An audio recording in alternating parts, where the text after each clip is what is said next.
So I'm going to call to order the Select Board of Monday, July 27th, 2026. As usual, everyone is present that's going to be present in the room. I'll note that Paul Bohm is actually remote this evening, so any votes will be taken roll call. And Mary will not be here, and I'll speak to that during the chair's report. So moving on in our agenda, our first agenda item is public comment. If you are remote, please raise your hand. Public comments are usually up to 15 minutes, 3 minutes per person, usually on agenda items that are not on the agenda. Do I see anybody in the room for public comments? No? And I see no hands raised remotely. So we will move on the agenda. We'll move on to the consent agenda. Yeah, any questions on the consent agenda? No. None? No? No. Okay. Paul, any questions? Nope. Okay. I None. would make a motion that we approve the consent agenda as written and published. Second. This has to be a roll call vote. So, Mr. Bohm, Aye. Mr. Banfield, Aye. Ms. Ravelli, aye. Mr. McKenna, aye. Great. Select Board appointments. Okay. So, Select Board is the nomination is nomination. covered Oh, in, sorry. no, it's covered Well, in, the the nomination is covered in the nominations- consent yeah, agenda. on So, consent, Select yeah. Board Okay. appointment is the reappointment of Josh Fay of 44 Powers Road to the Personnel Board for an initial full term to expire on May 31st, 2029. Second. Second. Roll call. Mr. Bohm, Aye. Mr. Banfield, Aye. Ms. Ravelli, Aye. Mr. McKenna, aye. Okay, thank you, Cameron. We're going to move on to our chair's report. Just a couple announcements. One, I just want to announce formally that you'll see that Mary Hartman is not here this evening. She's actually had a serious family medical situation and is actually taking a temporary sort of leave of absence from her select board responsibilities. And so it's a tough time for Mary, but we respect that she needs that time, and all the members of the select board will cover some of those responsibilities that she had. I have outreach to all the existing committees that Mary's been covering, and so may follow up with one or two of the members to cover her committees, but that's it for now, and I will certainly keep the board informed as to when Mary's ready to come back. I have two quick announcements. One is, and I think there was a news and notice today around the CPC. The deadline for the CPC applications is September 18th. But in addition to that, I understand the CPC committee is going to hold a forum for applicants on August 14th. So for those who are interested, keep August 14th in mind. I'll also note that the DEI Commission, Liz Russ in particular, is holding a community coffee on affordable housing and how that drives diversity within the town. That's going to be in the Goodwin Forum on September 3rd, so if you may be interested in attending that. And then I had on the agenda under the chair's report an MCI update, and I did put some of those updates in the liaison report, so you'll see some of those. But I had two other things that I just wanted to share. One was that on our August 6th meeting, we're going to be having in the master plan committee meeting, we're going to be having a presentation by the consultants and having a discussion on the refinement of the refinement of the plan. And this is follow-up from some of the financial modeling and the other analysis that they've done. So I will remind select board members that if they're interested, they may want to join us for that Sorry, meeting. what date was that? It's August 6th. August 6th. August 6th. So it's 3 to 4:30 on Thursday afternoon. So that might be a Okay. helpful conversation. In that meeting, the committee is also going to have a discussion. We've been doing some deep dives on certain topics. The other topic that we're going to be talking about on that day is housing. And this topic actually came up last week, and somebody asked the question, how are we going to fine-tune that target? How are we going to get to the right number? And I just want to comment, I've had this conversation in other committees, but I don't know that I've had it here. The EOHLC target of 800 to 1,000 targets was obviously given to us by EOHLC. And that was pretty much based on the MBTA zoning of 15 acres per unit. So if you look at the acreage for the site, that's the MCI site, the parking lot in Junction Village. If you look at that acreage and apply it times 15, you get that 1,000 just over 1,000 units on that site. But we should be mindful that there's a lot of wetlands on that site as well, and if you reduce the acreage that is currently in the wetlands area, in that buffer, and look at how many units could go on that site, that comes up to just under 800 units. So I know there's a lot of concern over 1,000 units, but I think 800 is a more reasonable target. So I just want to share that information with the community. And then we'll continue to refine our approach to the housing on August 6th. And in that August 6th assumption, part of what the consultants are doing is saying, given a certain number, what does that mean for parking? What does it mean for traffic? How much retail can be supported or not? Keeping in mind West Concord as well. So a lot of those sort of factors come into play. So it's really about a lot of modeling of what works and what doesn't work. So that's how that process will get refined. So more to follow as this process continues, and we'll certainly keep you updated. Okay, so next, that was my chair's report. We do not have a town manager's report on our agenda today, in the interest of time. Thank you, Carrie, for that. And I'll ask Jason Bolger to come up to the table. Our next agenda item is on the Concord Municipal Light Plant governance. And Carrie, maybe you want to give an intro. Yeah, just a very, very brief intro. I appreciate the Select Board's time on the agenda this evening. We have been working through this issue of governance at CMLP, which feels like probably close to 2 years at this point. Wendy, I know you're familiar as a former member of the Light Board. Cameron has been the Select Board's appointee, so very familiar with the topic. And Dean, I think you're gaining some familiarity. I also with that. interact with them extensively on the solar task force, so we've been down this road. Yeah. And I think Paul, I think you've heard it mentioned enough to know that this is something that we have been working on in the background for a long time. So just by way of brief introduction, I did ask that Jason and an informal working group spend some time looking at the governance issue. He will go through the membership of the working group. I don't want to steal from his presentation. But I just want to make sure you and anybody listening understands that we expect this is a process. It was a process to get where we are, and it will be a process to get where we all think we should be. That process could take a couple of years before we get to the end of it. So this is it's a very complicated topic. Jason has done a great job with the presentation. He's also put together one of 2 videos that will be available for the public. There is information on the website. But again, this is the beginning of what we hope will be a very productive process to make some corrections, which we think are in the best interest of the community. And with that, Jason, happy to turn over to you. Thank you. Thank you. So I'm going to share my screen. All right. Seems as though it's working. Well, 2 other So- screens I know are working. I am the director of the Light Plant. Thank you, Carrie, for that introduction. Thank you to the select board members here tonight for this time. As Carrie mentioned, there are some materials that are now on the website. So if you go to concordma.gov/CMLP, on the left-hand sidebar, all the way at the bottom is a link called Governance, and you can find a brief description of the history of governance at the Light Plant, as well as some links to annual town reports and other documents. This presentation, as well as me giving the unabridged version of this presentation, which is intended for a lay person who might not know anything about the Light Plant. So I just wanted to mention before I start that the Light Plant today has a director, which is myself, appointed by the town manager. The town manager is appointed by the elected select board, and that's the governance structure that we have today.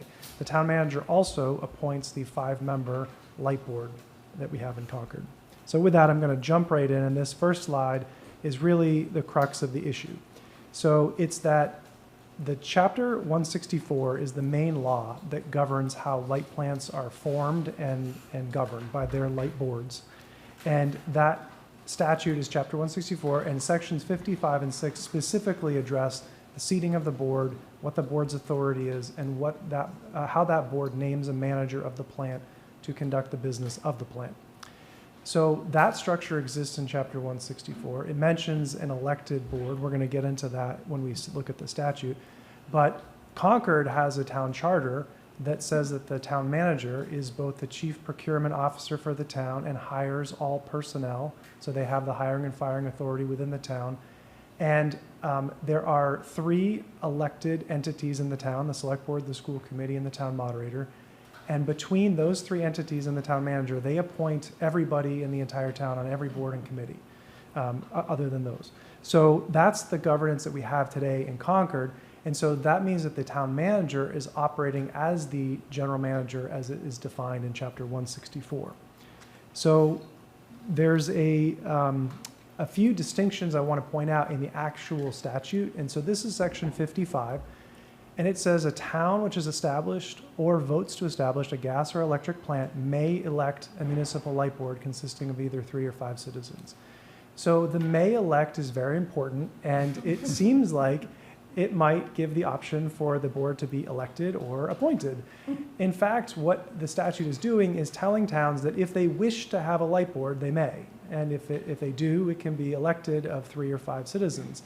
They don't have to have a light board. In fact, we have some towns, Russell comes to mind, that has only 600 customers. So in a very small town where there are very few elected boards and committees, they can choose to have their select board act as their light board. And you'll see in the next section that there's kind of 3 main executives who have the authority to appoint a manager. It's a mayor, it's a board of selectmen, or it's an elected light board. So you can also see that the municipal light board has the authority to construct and purchase and maintain a light plant. So they've got some authority to do something. In the next section, 56, it says the mayor of a city, the selectmen, or municipal light board, if they have one, if they have a board, appoints a manager, and that manager can have full charge of the operation of the plant. They can manufacture and distribute gas and electricity. They can purchase supplies. They can employ attorneys, agents, and servants, employees, and they handle the keeping of accounts and collection of bills. So this essentially creates an entire entity or corporation that can hire and fire staff, that has the authority given to it by the light board or the select board or the mayor to run the plant. So Could you get closer to the mic? I'm getting messages. And absolutely, people can't hear. it seems harder, but I'll try. You get used to it. We've all learned.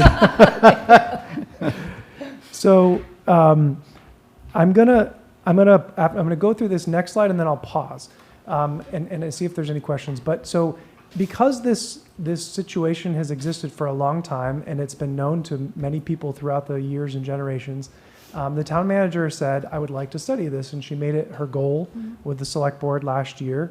And so in aid of looking into this to figure out how we can remedy the situation that we have and the discrepancies we have, she formed a working group.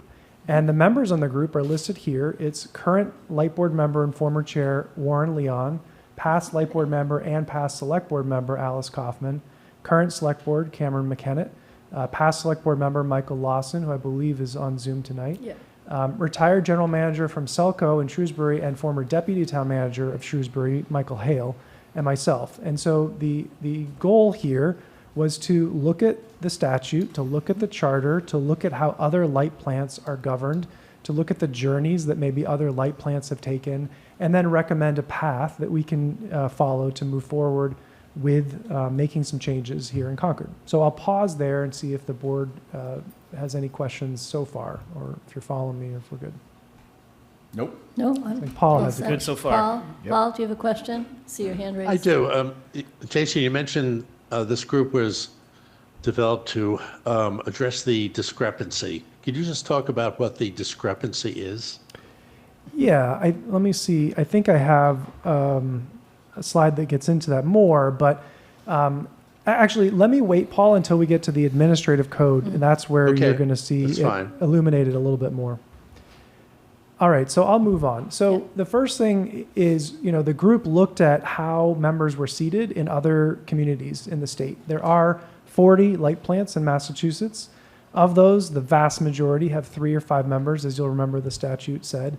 There's one outlier, which is Westfield, and they do something different you're going to hear about in a second.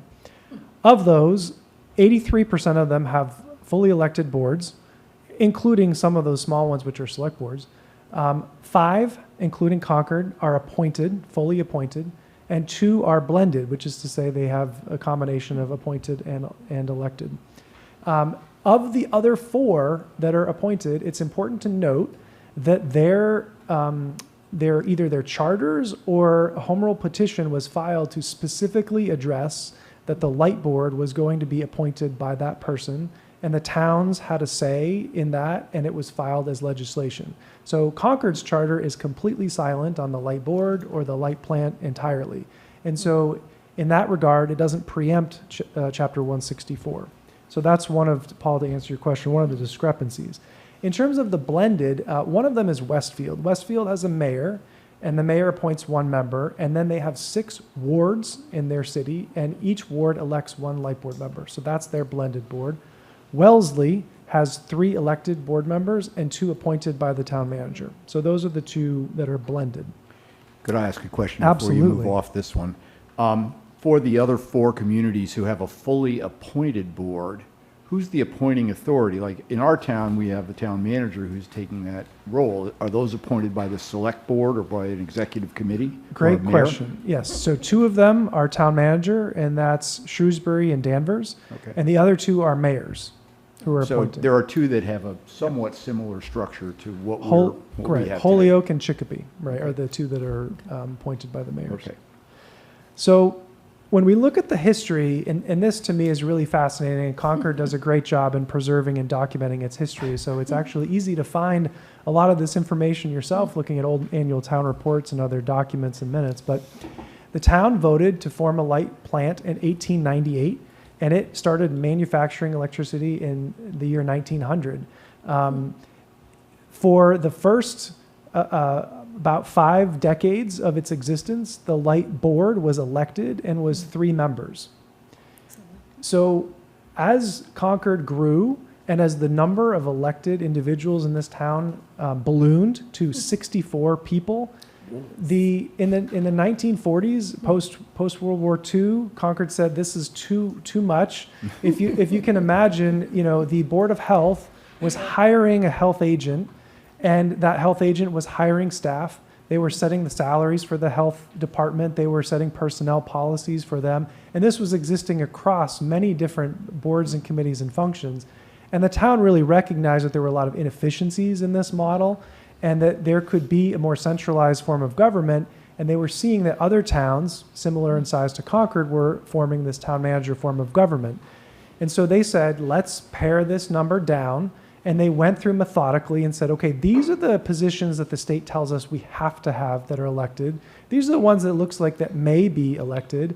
And these are the ones that already can be appointed. And let's see how we can kind of shuffle these items around and put forward a new governance structure for the town that would make it much more simpler to imbue powers in a chief executive board like the select board, so that they could make a lot of these decisions and hire a qualified manager for the town. And that's what happened in the Town Plans Committee studied this in the late 1940s, and eventually the town voted the charter in, and then it was filed as a special act to the legislature in 1952 and formally adopted. It was actually a couple more years later that the light board moved to being appointed by the town manager. So again, for the first 50 so years of the light plant's existence, it was in fact elected 3-member board. So almost immediately there are people who identify a kind of a concern with the Chapter 164 and the charter, which is silent on the light plant and the light board. Eventually, it's addressed through something called the Administrative Code. This is a document that was executed by the chair of the select board, the chair of the light board, and the town manager in 1982, which sought to clarify some of these discrepancies. You have a chief executive that's a general manager of the plant. You have a chief executive of the town. The administrative code says, well, in fact, those are the same person, and they have the authority vested in them by Chapter 164, even though they're not appointed in that role by the select board or the mayor or the light board. So that document exists, and it continues to be edited and refined over the years, as recently as 2008. But in the 1990s, the town said, okay, we've been existing with the charter for quite a while. we need to make some changes. Let's convene a charter review committee, and that committee can sort of look at what's working, what's not working, and report back to the Board of Selectmen, so named at the time. So they do that, and at the time, the Light Board felt very strongly about this issue of independence from and sort of eliciting the powers given to them in Chapter 164. And so they asked their special counsel to give them some legal opinions about the town's governance structure at the time, and it's included in the Charter Review Committee's report to the Select Board or Board of Selectmen at the time, and highlighted as like one of the biggest discrepancies in the charter. In fact, their memo leads with this issue at the time. So ever since then, the conversation of governance has persisted, and there have been kind of waves where people are very concerned about it and times where it just kind of subsides. I think I'll pause there and just see if, in terms of the timeline, if there's any questions about what I just mentioned. I'm good so far? Nope. Paul, you No? good? All set? Okay. I'm good. So that administrative code, again, revised several times, it says that the Concord Municipal Light Board is responsible to the town manager and has the authority and responsibility delegated to it by the town manager. So already you remember Chapter 164, Section 55 said that the elected light board, if there is one, has the authority to basically construct a plant and manage it. And so there's kind of a discrepancy here. And then it also says that the light board appoints a general manager, but the administrative code says that the town manager agrees to consult with the light board prior to and during the course of selection of permanent directors. So there's another discrepancy with Chapter 164, which is that the general manager here is the town manager under this assumption, and that they agree to consult with the light board, but there's no real requirement for them to do so, because if you're acting under the charter, you're saying that the town manager can appoint everybody, including light plant staff, including the director, including the light board. This is a little clip from the memo to the charter review to the select board from the Charter Review Committee, and it says that the Municipal Light Board takes the position that the administrative code relating to the light plant and light board illegally preempt many of the obligations and much of the responsibility and authority which Chapter 164 places on the Municipal Light Plant Board and staff. And there are lots of memos. This is like a 100-page document with footnotes and the entire history and a lot of what I've just mentioned tonight. They were very fired up about it, and it did result in another revision of the administrative code, but it actually never resulted in any change to the charter or any other special legislation that happened at the time. So why is this topic coming up now? And why did the town manager elect to have this as one of her goals?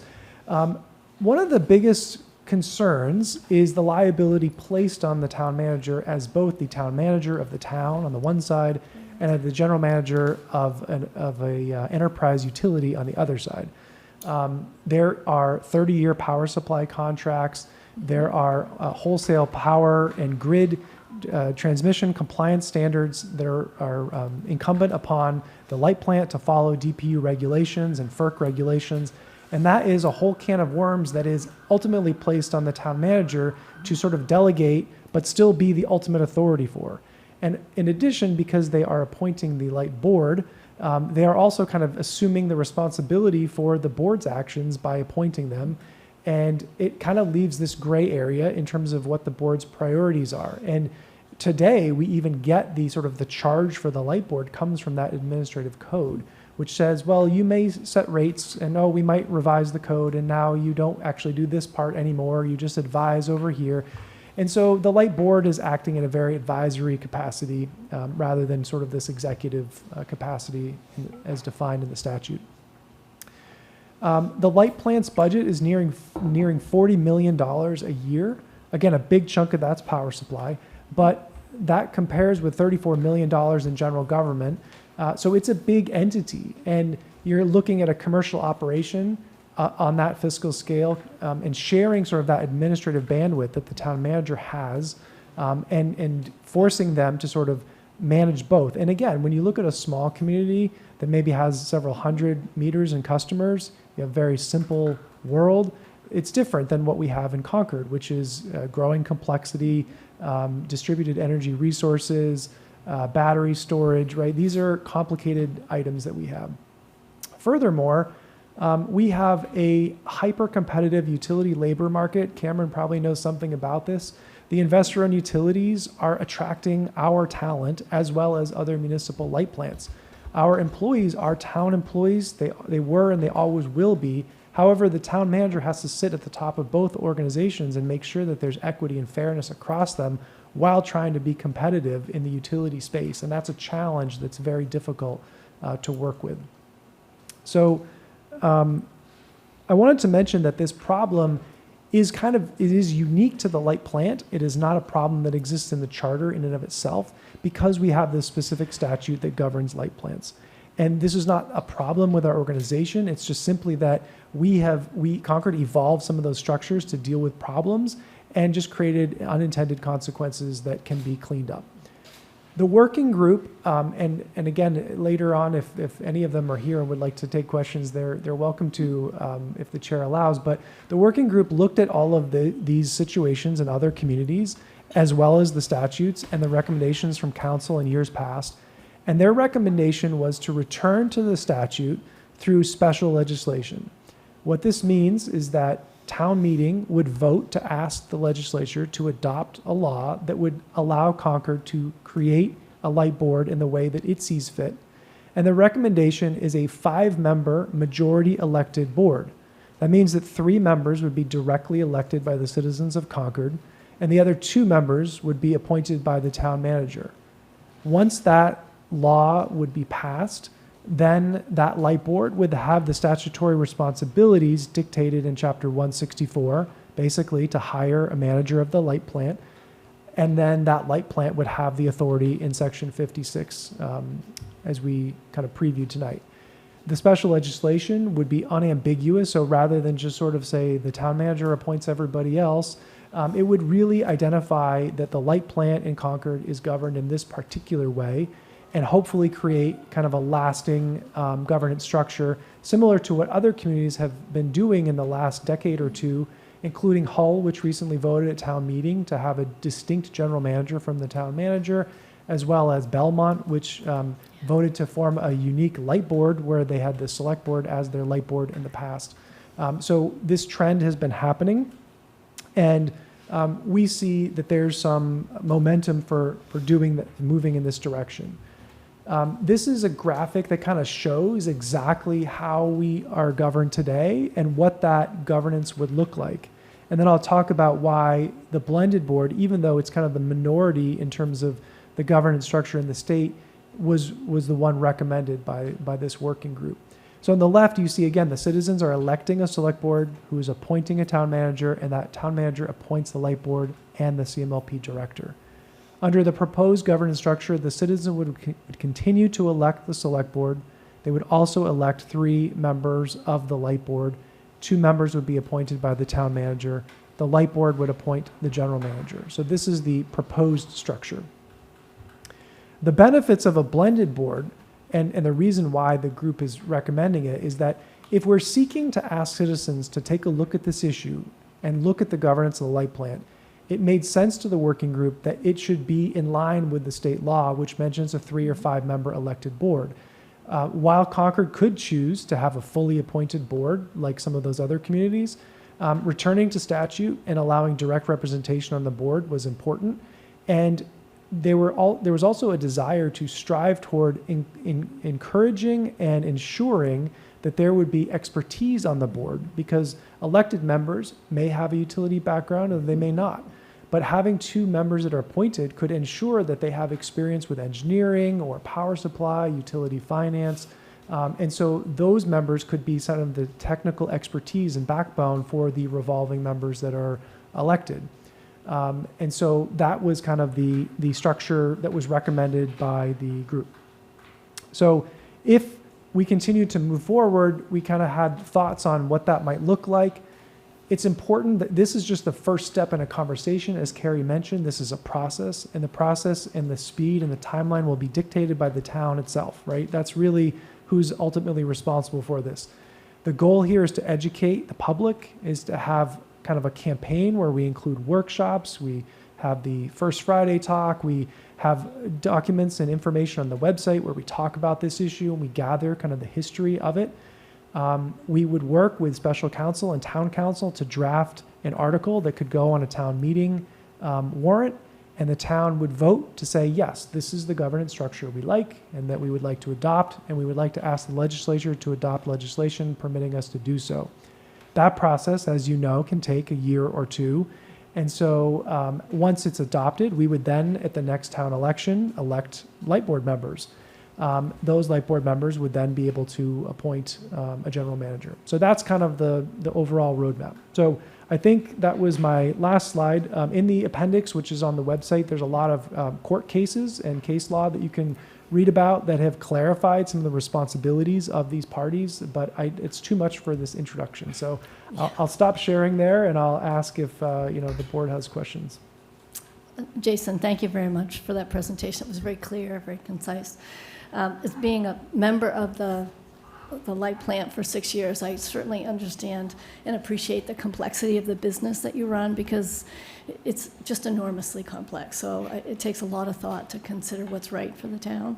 I actually really like the idea of having sort of a mixed group, some elected and then some appointed, because the criticality of what you're doing does demand that you have some really good expertise on that board, and you have some now, and through election, you never know what you're going to get. So I think it's a wise recommendation. So, and I actually thought that the appendices with all those cases was actually very enlightening also. It sort of illustrates what can happen when things need to be held in check, I guess, say.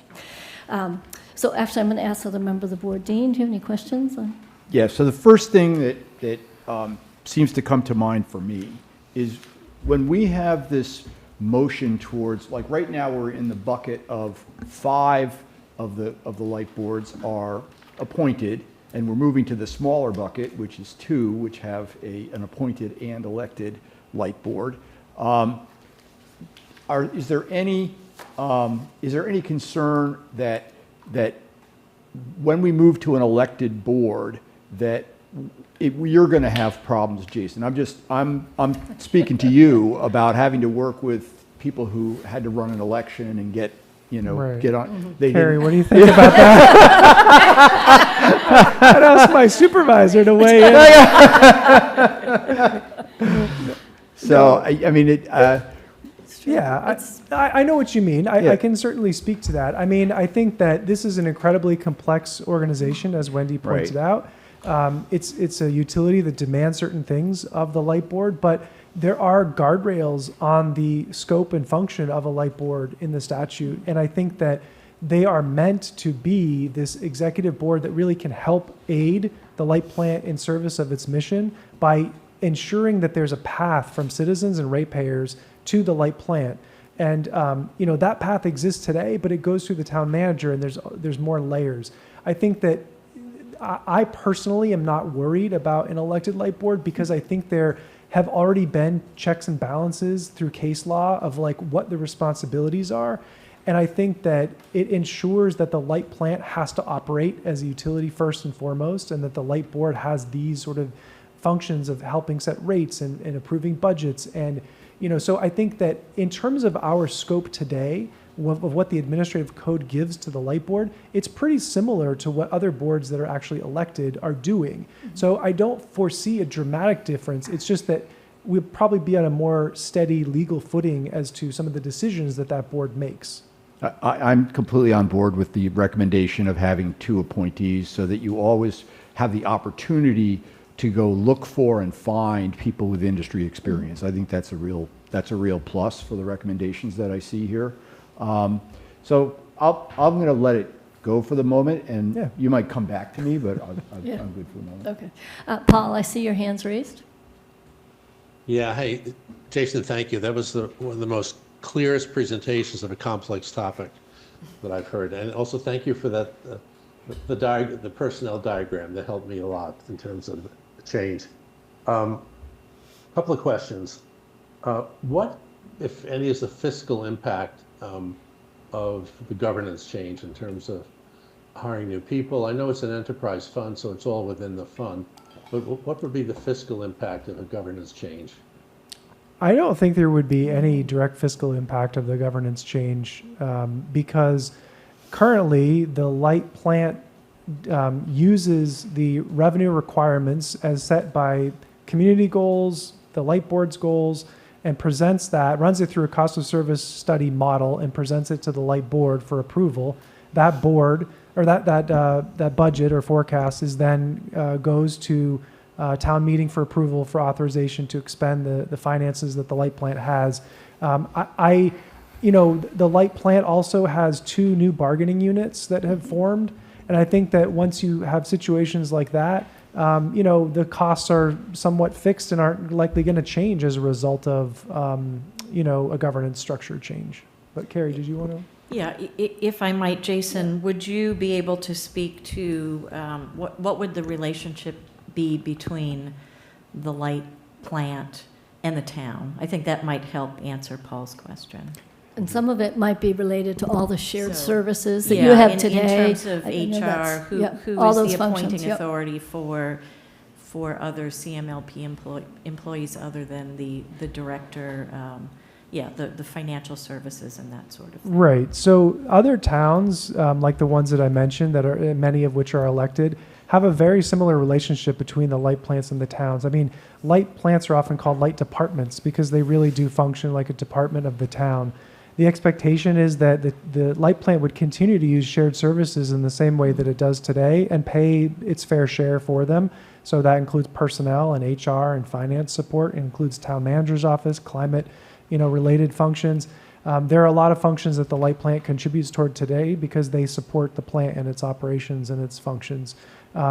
The general manager would have the ability to hire staff, that's true, but they still have the same requirements to ensure equal pay and pay equity in the state. And they hire experts, outside experts and consultants to do classification and compensation studies exactly the way the town does. It's not like this unregulated free-for-all environment where, people are Scrooge McDuck swimming in gold.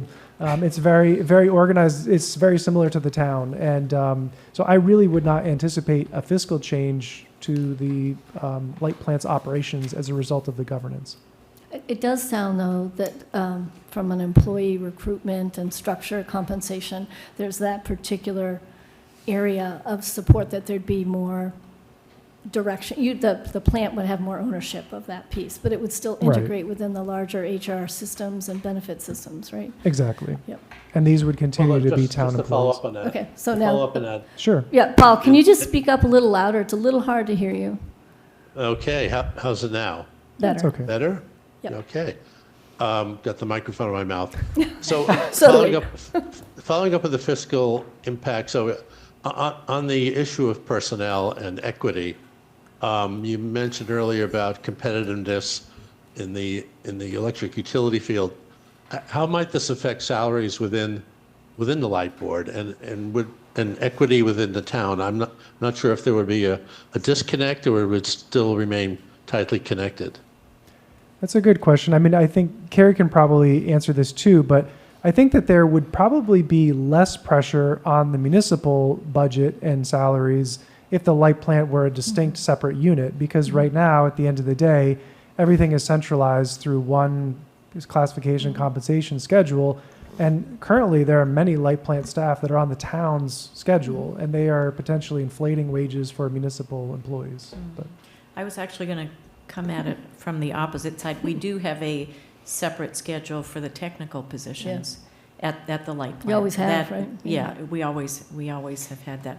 I do think it's worthwhile to point out, though, and we're seeing this through contract negotiations with one of the unions, one of the new unions, that there are differences in benefits for that market than what you might see for all other municipal positions. So I do think that we will see differences. However, it will keep the light plant competitive. We will be able to keep the positions filled and be able to operate the light plant at its top capacity. And it's definitely been a challenge. We're always short on line workers. And years, we've yeah. had a number of retirements. We have a lot of longevity over at the light plant and a number of retirements and having some difficulty filling those positions. Could I just get a little clarification on that, Carrie? And that you're kind of implying that there might be, an alternative benefits package that's developed for the light plant? Is that? I think it might be slightly different. Slightly, There are okay. some things. I think Okay. there are a lot of things that are in common, but we are seeing a couple of areas where there are some differences. So Paul, do you want to continue? Yeah, just my last question.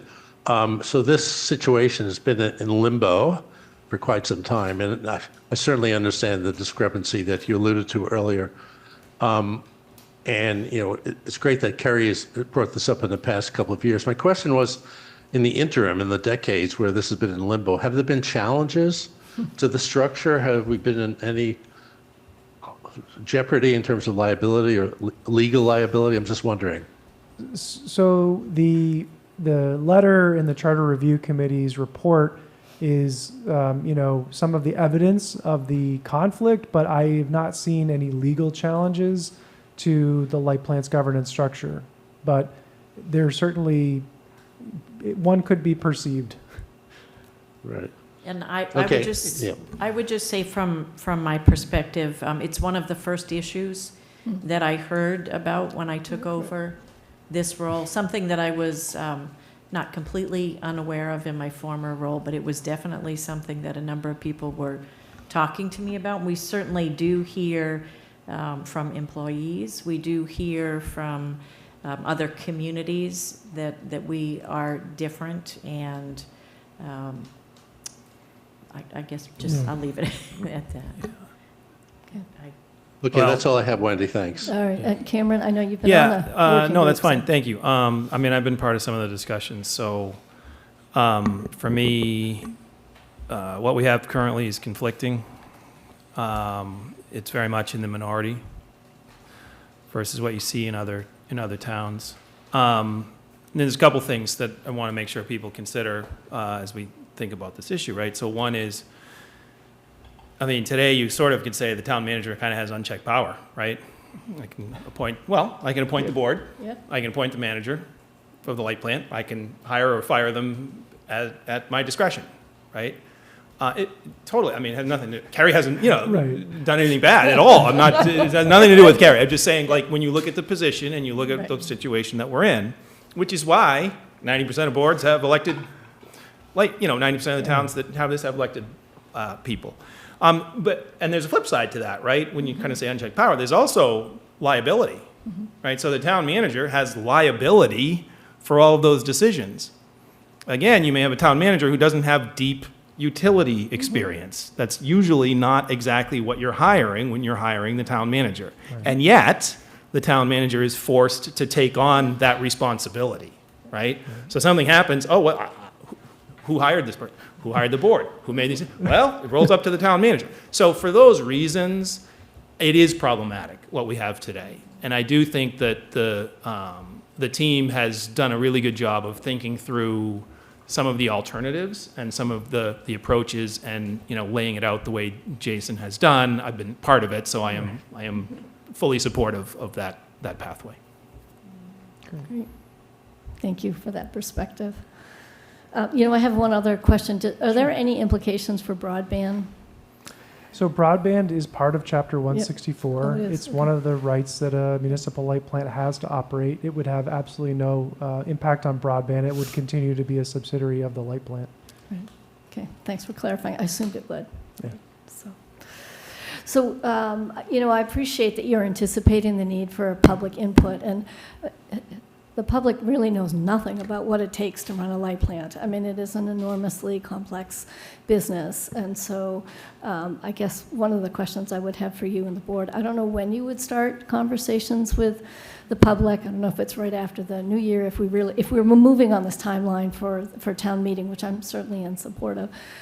It sounds like you'd have a lot of education Right. to do, and that Yeah. should start as I would say sooner it should than start now. So right? now. Yeah. Yeah. So this really is the beginning, right? Yeah. So Yep. launching the website, collecting a lot of those documents, And just talking to folks and making sure that they're aware of this. The Light Board will be talking about this at an upcoming meeting as well to sort of Yep. make sure that they can get out, ideas and word to their audience as well.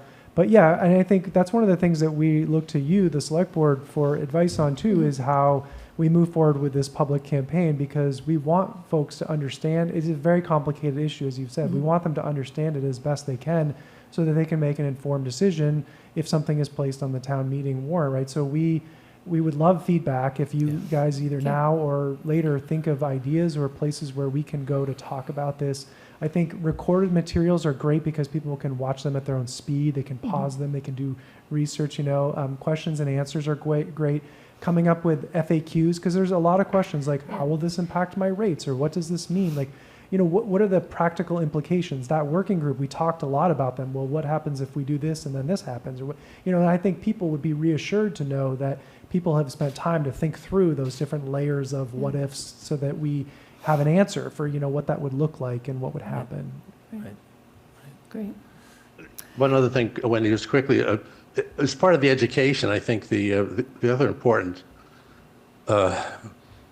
requirement is that if the town is going to elect 3 people to the board down the road, they really have to know how the Light Board works and what kind of skills to look for in those elected officials. Of course, much like they do with the Select Board, of course. But yeah, but I think that education is really important.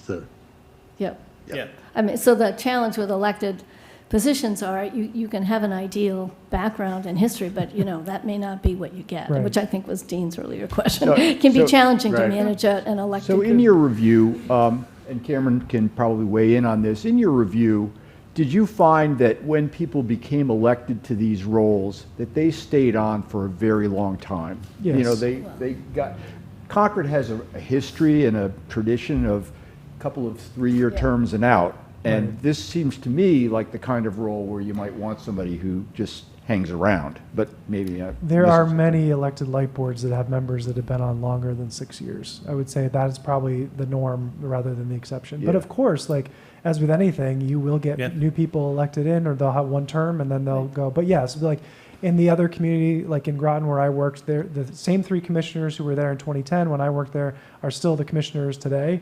And I went to a ribbon cutting over there and saw, oh, we're the same 3 members. But so anyway, yeah, I mean, you do see that because of the expertise there. But I think that Concord will do what the voters choose to do, and that might be, hey, this person's doing a great job and they've gained a deep knowledge of this area. Let's elect them again. Or this person over here seems to have a really great perspective that we'd like to try. So that's the exciting part of letting voters choose, is that, Yeah. So this structure wouldn't in any way limit someone's terms for reelection? So no, it wouldn't. I don't think you No. can. Right. No. If it's going to follow the legislation in Chapter 164, there wouldn't be Okay. term limits on a. Yeah. So yeah, Interesting. I'm fully supportive. I mean, I think at the earliest you'd have an election in 2028. Right. At the earliest. At the earliest, I mean, right. it could be later, Right. right? But if you go down the happy path, right? Right. You draft this up, you approve it at town meeting, the state responds quickly. Wow, this moved so quickly. We're having an election in 2028. Right. Could take longer. We'll see. All right, so you were curious about additional input. You've heard some tonight. How would you like us to collect additional feedback? You were looking for feedback from the I mean, you select can go board on- through Carrie, Through or Carrie. Does just that work? communicate with us if you guys have ideas for Yep, outreach. And then on the governance page, maybe it would be a good idea to put a form or an email address or something for people who have Great. questions after they review that information, or maybe they've watched this and they have more questions. right. With everybody getting e-bills these days, does the insert Yes. mean anything anymore? It Is does. it It does. There's still a thing? It does. It does. We introduce programs that way, and we hear from people that have seen them. Okay. So yes. All right, well, Great. that's an Yeah, that- avenue. Yep, absolutely. Thank you. That's great. Well, we'll do So- that. We have sorry. Warren Leon has been in the audience, in the room. I don't know, Warren, if you Warren, is had that anything light you board wanted member? Do to you want to add anything? add. And Come up and we speak have with Mike Jason. Lawson online. I think he's the only other working group member. The only thing I would say is when this committee met, it became clear that once the issue is opened, it's hard to come up with any proposal other than one that really very clearly complies with Section 164. And, you know, Dean, you mentioned that the proposal is for us to be in the minority of two that have a mixed Right. board. But I would flip it the other way. We'd be in the majority of the 90% that have a board that includes either 3 or 5 elected members. And so it seems, in terms of taking it to the legislature and asking their approval, it's a much greater chance of the legislature supporting something where we're complying with Section 164, and we're proposing a light plant board that includes either 3 or 5 elected members. Great perspective. Mike Lawson, are you, I don't see your name up there, but He's up there. is he? Okay. Mike, do you want to share any thoughts? Thanks very much. No, I just, the committee did, I think, a pretty good job, and I'd like to commend Jason for helping us see through this very complicated issue. And I agree that going to the legislature with a correction and a proposal that puts us in compliance with the overwhelming majority of light plants in the Commonwealth would be a good step forward. Great, thank you. Well, thank you. And and I I s- wonder, if we have a number of people in the audience, Yep. both in the room and online. Right. Maybe there are questions or I was comments. just going to say, so if you're remote, if you could just use the raise hand feature, we're happy to take questions. And if there's members in the room today. See no hands in the room. Anyone online? Do not see any. All right. Well, Jason, thank you very much. Warren, thank you for being here with us. Thank you. We'll pass Yeah, our thanks. feedback on. Thank you. This could be a very busy town meeting coming up. Just saying. All right, so following this, we're going to have a discussion on the Financial Audit Committee from FY '28. Cameron, that is yours, and you have a memo in our packet. Yes, so we have a memo in the packet, and what I don't know is the question is, has the select board, and Jennifer, you might be able to help me with this, has the select board received or will receive the actual results of the audit? So the select board members have not received a link to the audit or the management letter in response. Okay. And so just before I dive in, because what we have in the packet is the summary cover Yeah, letter, which right. I'm happy to go through and hit Yep. the highlights, and I Yep. want to. But I also want to make sure that making sure that we're following up. I don't know if those documents are done and completed and ready, but I want to make sure that the select board does, as a group, receive Yep. that material as well. So Jennifer, before I dive into that, I just process question, want to make sure that I'm sort of going through the right process here. The financial statements are posted online Yeah. with all of the past many years. Yep. I did make sure those went up. So they're accessible to anybody through our website. Okay. Does that include the management letter in response? No, the management letter does Okay. not typically get posted online. Yep. But it is in the packet from the Financial Audit Advisory Committee. So maybe, Cameron, we can just So- take a. I just want to ask make to sure, yeah, distribute no, I it just want to to make the- sure but that it's the not select posted board as is a also, special link. okay, all right, Yeah.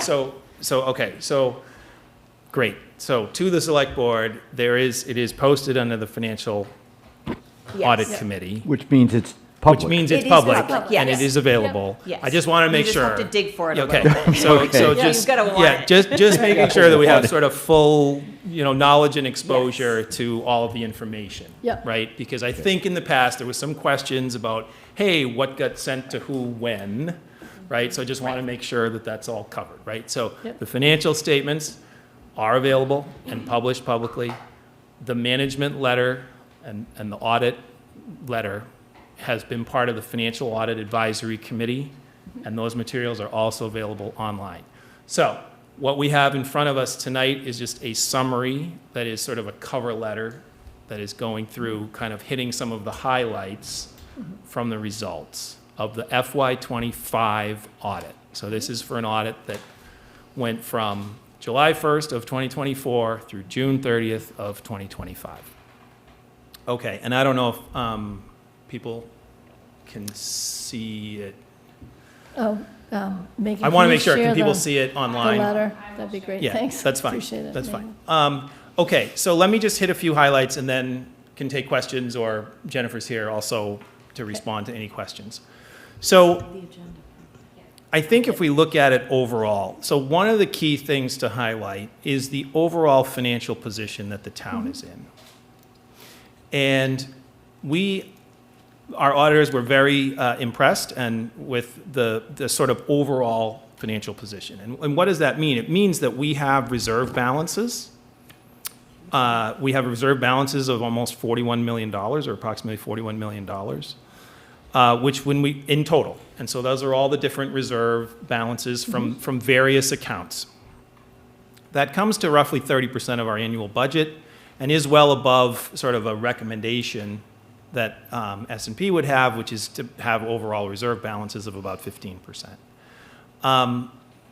We're doing very well in terms of some of the funding, right, for pensions and benefits. So our OPEB funding is at 75%, our pensions at 92%. Those are very strong. Those are very sort of top of the state types of numbers, where you see other towns that might have underfunded pensions and be looking at having to, find money to sort of make sure that they're funding their pensions. So, and we continue to maintain our bond rating, our AAA bond rating. When we go, so that's kind of the overall, just sort of like, hey, take a snapshot of the town's money, right? And I think that's good news. When we look at some of the other items, as we've talked about here and in some other meetings, we've had some, we had some challenges over the course of the last year or two. And what I tried to do is just lay out a little table here that sort of walks from where we were to where we are and where we want to get to in terms of best practice, right? So when we did the FY24 audit, it was actually 18 months between the close of the year and when the audit was completed. This year's was moved up to 12 months. We'd like to see it be at 6 to 8. Recall, last year we had 4 material weaknesses. Jennifer and the team and Carrie and the team have done a bunch of good work. We have 1 material weakness this year. And Jennifer, can you remind me what that is? It's the reconciling of the receivables. Gotcha. It's cash receivables, or it's all receivables? All receivable. Okay. Reconciling cash is different than reconciling receivables. Right, that's why I'm asking, because, Yeah. Yeah, so it was the reconciling of receivables Okay. that was noted. And I'll point out that was because we weren't aware of the problem until after the year had closed, as it was an issue. So it was still an issue 18 months later. We are working diligently to get that Yep. taken care And of. we fully expected to see this. Because of that- Exactly. for If that it same wasn't in reason. there, Yeah. I would have sent it back and had them put it in. Right. Because Yeah. we knew it was still a problem at that Yeah. point. Yep. So progress, still some work to be done, as Jennifer mentioned, right? When we look at those reserve balances, right, and we look at, hey, good news, we've got money. There's a bit of a flip side to that, though, too, which was identified in the audit, which is approximately $5 million that we have that's in what I would call sort of stale projects and accounts. So money that was allocated, that was approved to be spent, that wasn't, but was sort of never cleaned up, if you will, right? Hey, what are we going to do with that money? And it's kind of sort of sat there. And so some of these projects actually go back over a decade. So the good news is there's opportunity to clean that up, and it, in a little bit of a way, is kind of found money. I would say the challenge is, like, what's our processes and what's our mechanisms for making sure that we're managing our books, if you will, managing our finances, so that we don't have, stale accounts and we don't have things that we're not sort of kind of fully aware of on an ongoing basis. So we'd like to see those projects certainly reviewed at least annually, right, for cleanup and adjustment. And there's a process now going on to say, okay, like, let's make sure we're either closing out those projects If there's anything left that does need to be spent on something, what is it? Let's do that. And then there's an opportunity to repurpose whatever money is left over there. On a smaller scale from that, the CPC went through a process Right, like they that did, last year yeah. and really Yes. found a lot of Money, right. money in the soup Correct. cushions. Correct. So, So there's definitely, again, opportunity both in terms of money that could be available, as well as process to sort of make sure that we're tightened up. So were these all projects, or, I mean, because one of the things, Jennifer, that you did is you cleaned up encumbrances. You put some policies in place that said, you know what, if you don't use it, you lose it, right? So, but are these sort of projects where these are bond, like authorizations? that There's are- like 4.1 that was in projects. This is a basket I'll get into when I give my update. Oh, okay, all right. A little If bit you're more gonna on the follow- okay. capital side, but Okay. I think the note here is basically putting in perspective gift accounts, special revenue Okay. accounts, old authorizations from town meeting, stale Okay. checks that were issued that were never cashed. So there's a bunch of pieces there that were kind of audit notes, things to Yep. consider as we move forward that we can either recover or transfer off the books or whatever. Okay. So it's not all cash in hand necessarily. Not necessarily. Or Not Right. necessarily, Well, but a it's lot all of it could end stale up being, items. yeah. I think Yeah. stale Right. is the word Yep. there. Yep. Right. Yep. So, Okay. cash reconciliation, right? So we were in a place where it was taking us 6 months to do that. Wendy, I know you would put together like that whole table, right, of some of Yeah. that? Well, there were metrics that we were going to Yeah, put yeah, together. some of the so metrics, that- right, yeah, sort of yeah. how we were going to Yeah. track that, you know. So the teams put that in place. The 6 months has come down. Around 3 months recently, and looking to get it down even further, right? So 30 to 45, I think 45 days has been sort of set as the target Right, that was the to get there. goal. right? Yep. And then, you know, the other piece is just the audit committee itself, right? So there was a bit of a lapse there in terms of the committee meeting and sort of going through some of these things. Some of that related to the fact that there wasn't an audit happening. And so there was kind of a lapse there. There wasn't anything that happened for over a year. We've had 3 meetings recently. I've just took over from Wendy, so recently we had 2. So we had one in June, another one in July. We will likely have another one, I think, in September, once we get sort of the light plant audit. And I think the charter mandates at least 3 meetings a year. We've been talking about meeting, you know, roughly quarterly. Some of those specifics relate to some of the audit cycles, but even if there is some audit downtime, we don't want to let too long sort of lapse in between meetings. So I would sort of summarize it by saying, look, we're encouraged by, I think the audit committee, the finance team is working together to figure out, okay, we're in a bit of a hole. How do we get out of this? And tackling it, you know, kind of one piece at a time and solving some issues and moving on to the next ones. So there's been, I think, good discussion, good collaboration, recognition that, you know, this is really important and it's something we need to pay close attention to. And so we're committed to meeting when we need to meet. I think Jennifer and the team have, you know, laid out some of the actions that they're taking to address some of the outstanding items, and, you know, continue to make sure that we're getting sort of the right processes and, you know, systems in place to make sure that we're, you know, best managing this moving forward. So that's really kind of my summary. I don't know, Jennifer, if there's anything you would add to that? So my only ask, maybe this is for Jennifer, I was there for half that meeting. Your new auditors seem very good. They were really in the details, and that was a sort of contrast from our prior auditor. Do you want to share more about the auditor themselves and the process itself? It seemed to have gone well. I think it went very well. We experienced something that you always experience when you bring in a new audit team, is they look at everything from a different angle. They they didn't create anything that wasn't there. They basically brought it to light. Right. So this particular audit firm looks at things from a slightly different lens. And they look at the internal controls as well, but they focus on maybe different types of controls or just different topics that the previous auditors either had looked at 10 years ago or already knew about. So when they brought up the point of all of the past open real estate balances, it's because they didn't know what it was. And the old auditors had been seeing it since the beginning, so they stopped asking. So it wasn't that we were not doing something or doing something wrong. It was that it was new. It was a new lens to look at everything. Yeah. Well, that's the value of a new auditor. So, Yep. that's great. Can I just ask another question, which is sort of an update from the 24 audit next steps? There was going to be some offline meetings between CMLP and the town staff to look at opportunities for helping with that reconciliation.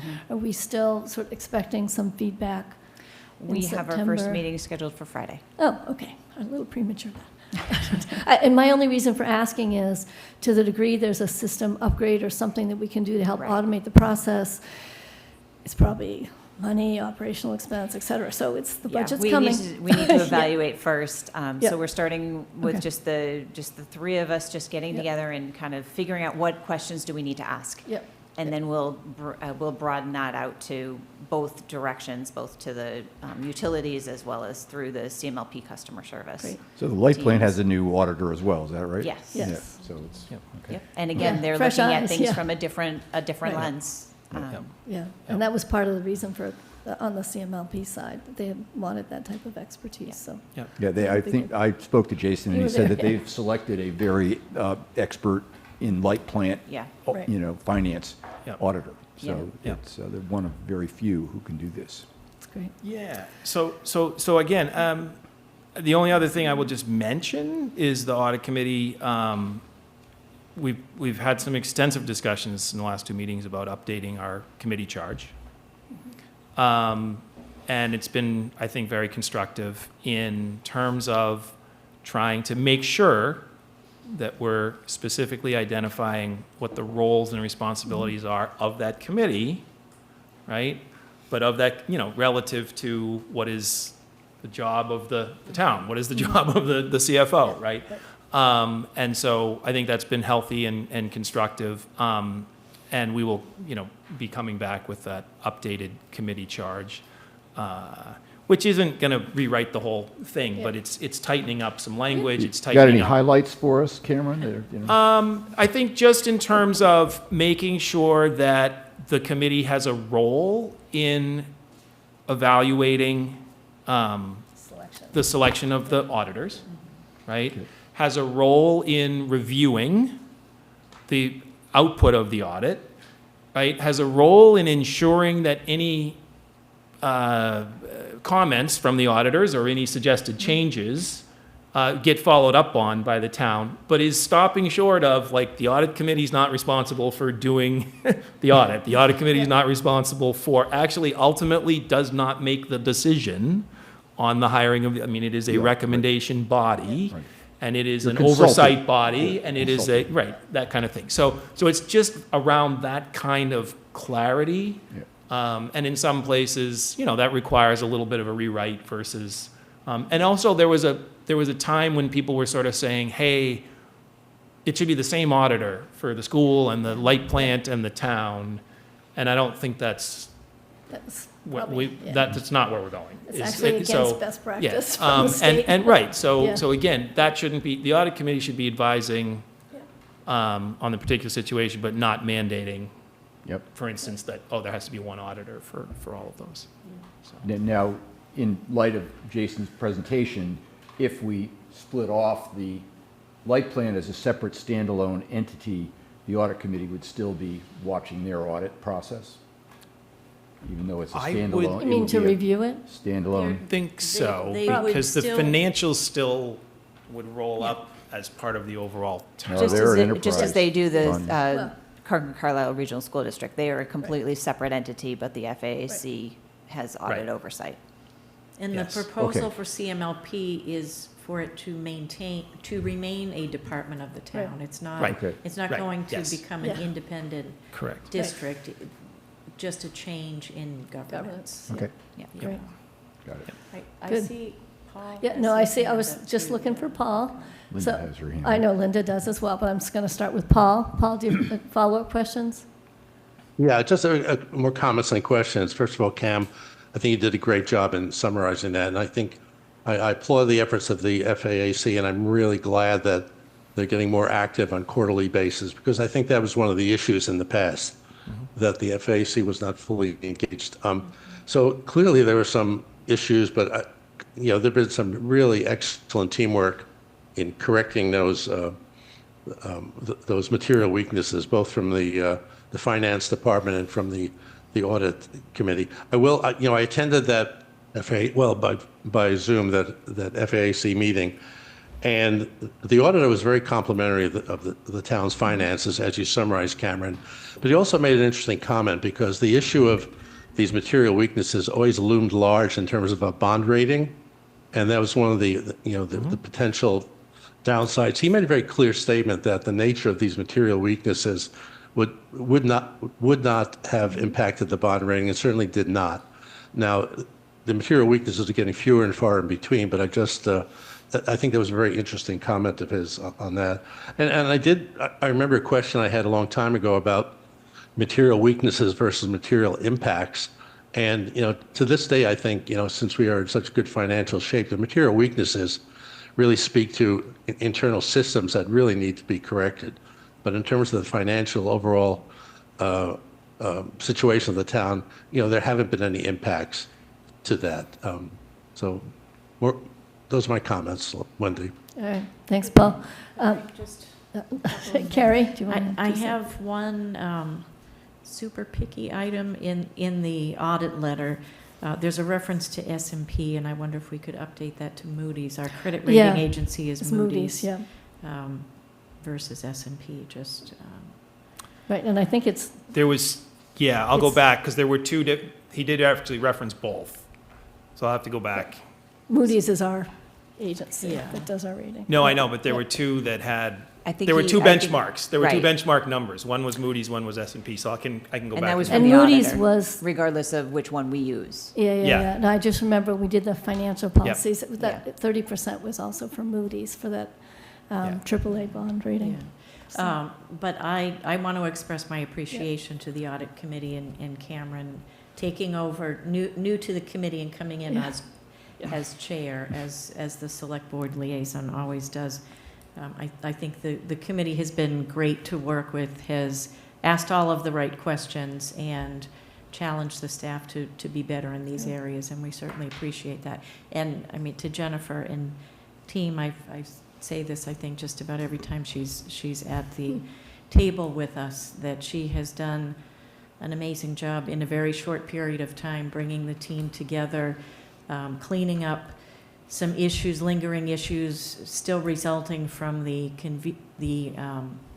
conversion of software systems, being able to integrate the system that CMLP and the other utilities use, and pulling all of this together really in a very short period of time. And I have every confidence in the world that the best practice column will be implemented in the very near future. So thank you, Great. Jennifer. Thank you, Carrie. Linda Miller, I know you had your hand raised, but I don't see it right now. Do you have a question, Linda? She's still there. I don't even see her on. I don't even see her now. Maybe she had to drop. All right. Okay, well, if she comes back, we'll entertain a question. So thank you, Cameron, great job. And I'm actually glad, I think we're sort of on track on the normal schedule now with the audits, correct? Yeah. So it's all good. Did you Great. want to see if we had any public comment? I was Again, we have looking. a number of people I didn't see here. any. I didn't see any. I've got it listed. I see no hands raised. So I think we are ready to move on. And Jennifer is still sitting at the table. You're up next. You're up next. So for a series of financial updates. So Jennifer, it's all yours. And Jennifer, we didn't have anything in our packet for handouts. Right. So Well, this is hot Assuming- off the presses. All hot off the presses, timely. I either need share capability or you can do I do, okay. Maybe I'm just not big enough here. Sorry about that. It got minimized on me here.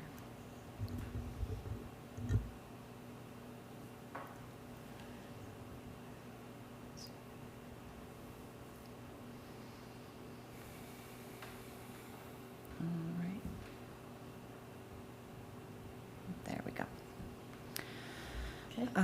So over the last, I don't know, several weeks, maybe month or two, just various topics have kind of come up, and we decided to do a handbasket of updates, just a little bit on a lot of different topics. So we identified 7 different areas that were identified as of interest. So we'll do a quick little update on ARPA with some reconciling activity, the FY26 year-end closing process, where we are to date, capital account reconciliation, as we mentioned earlier, the chart of accounts conversion process, our newest rollout of the ClearGov grants portal, some additional revenue sources we've identified for FY27 beyond our budget projections. And finally, we'll look ahead to the FY28 budget development calendar. So quick start, and I'll leave that up to you if you want to stop after each topic or if you want to just wait till the end and work our way backwards. When you start, let's see. Let's see how we go. So ARPA was it's federal grant oversight, so it was chosen as one of the 2 grants in our federal FY25 single audit, along with the Assistance to Firefighters grant. They have to meet a certain dollar spend threshold per year. So during the audit, 4 ARPA transactions were required. We had to require just a little bit of follow-up, so I did a little bit more digging beyond what I had already done. And we found that although in all of the ARPA notes, the $20,000 expenditure was actually never processed against the ARPA accounts. The account itself had 0, but the notes all said that there was there. So we went back, we did a little digging, we found some emails. The payment was actually made against the capital account, so it never actually hit ARPA. There was sufficient funding in that capital account with some other transfers allocated. So I've removed it from our ARPA tracking. The parking meter receipts, originally $400,000 was allocated for lost revenue. At some point along the stream before 2024, $297,000 was on paper allocated towards fire truck refurbishment. That transfer was never actually processed back, and so when the parking meter fund was closed at the end of FY25, there was less of a balance than the 297. It turned out that it was about 252 was actually closed out in 2025. So instead of the 103, it became 147. So it was close, and we're able to recover the difference in other surpluses from projects already closed. Okay. Still within ARPA. Still within ARPA. Okay. Yep. So we did recover some of that lost revenue, but not as little as we thought. Okay. If that makes sense. And lastly, 2 positions that were partially funded in 2020 were allocated into a general account instead of the actual what we call object org for those 2 projects. So the transportation planner and the economic vitality coordinator were partially funded through ARPA. Those were kind of hiding in a general account instead of in the economic vitality and transportation. You just lost your You just lost presentation. your Yeah, presentation. it's reconnecting to Zoom here. I haven't changed it yet. So those are just some changes since the last report that I put in a packet. But generally, the money has to be, the money has to be spent by December Yes. 31st, and we're Yes. sort of on track We're to do still- that. We're still plowing our way We're through. not Yep. running into issues with No. regards to No. what's been allocated. And I think with the allocations that we have currently in progress, and then if any projects close under budget, we have a plan within other projects where they've been kind of going over budget. Mhm. Yeah, and again, the money can be sort of moved within existing projects, not to any new for projects something- yes. outside of that. Correct. Unless- We're not adding new projects. Some of those projects had very strict descriptions, right? But you can only move it if it Right. fits the description. Right. Yeah. Right. But at this point, you fully expect we'll be able to spend all Yeah. the money that we had. And we Yes, plan to we spend have it, ideas. yes. I'm sure you Yep. do. Okay. And Yeah. I'll give another update in, once we actually Yeah, close out that's fine. 26 with those ending balances, we'll have, Okay. we'll have a plan for you. Okay. Great. If you can, thank you. My Zoom is not connected, or now it's back, I don't know. Okay, FY '26 closing status. Making sure Paul didn't have any questions on ARPA. You know, I'm just going to mention to the people who are remote, if you have a question while this presentation's going on, raise your hand because I'm watching. And then obviously the board asks questions as we go. I think makes the most sense. Okay, so at the FY '26 closing status, we've processed the final accounts payable warrant on July 15th, which is the last day eligible for, per Mass General Law. And we processed the final payroll cycle, which included the last 2 days of June on July 16th. We are now working on fully reconciling all of our account balances across all funds, posting any reconciling transfers as needed, consolidating some of those accounts as we gear toward our chart of accounts. We're reviewing 195 general fund open purchase orders as to date. There were 877 open purchase orders tagged for FY '26. So we're confirming that those are all valid encumbrances to roll forward, necessary encumbrances to roll forward, and we're liquidating anything that is not necessary, Great. which basically puts money back into free cash Yeah. earlier rather than later. Yeah. Cash reconciliation is complete through May.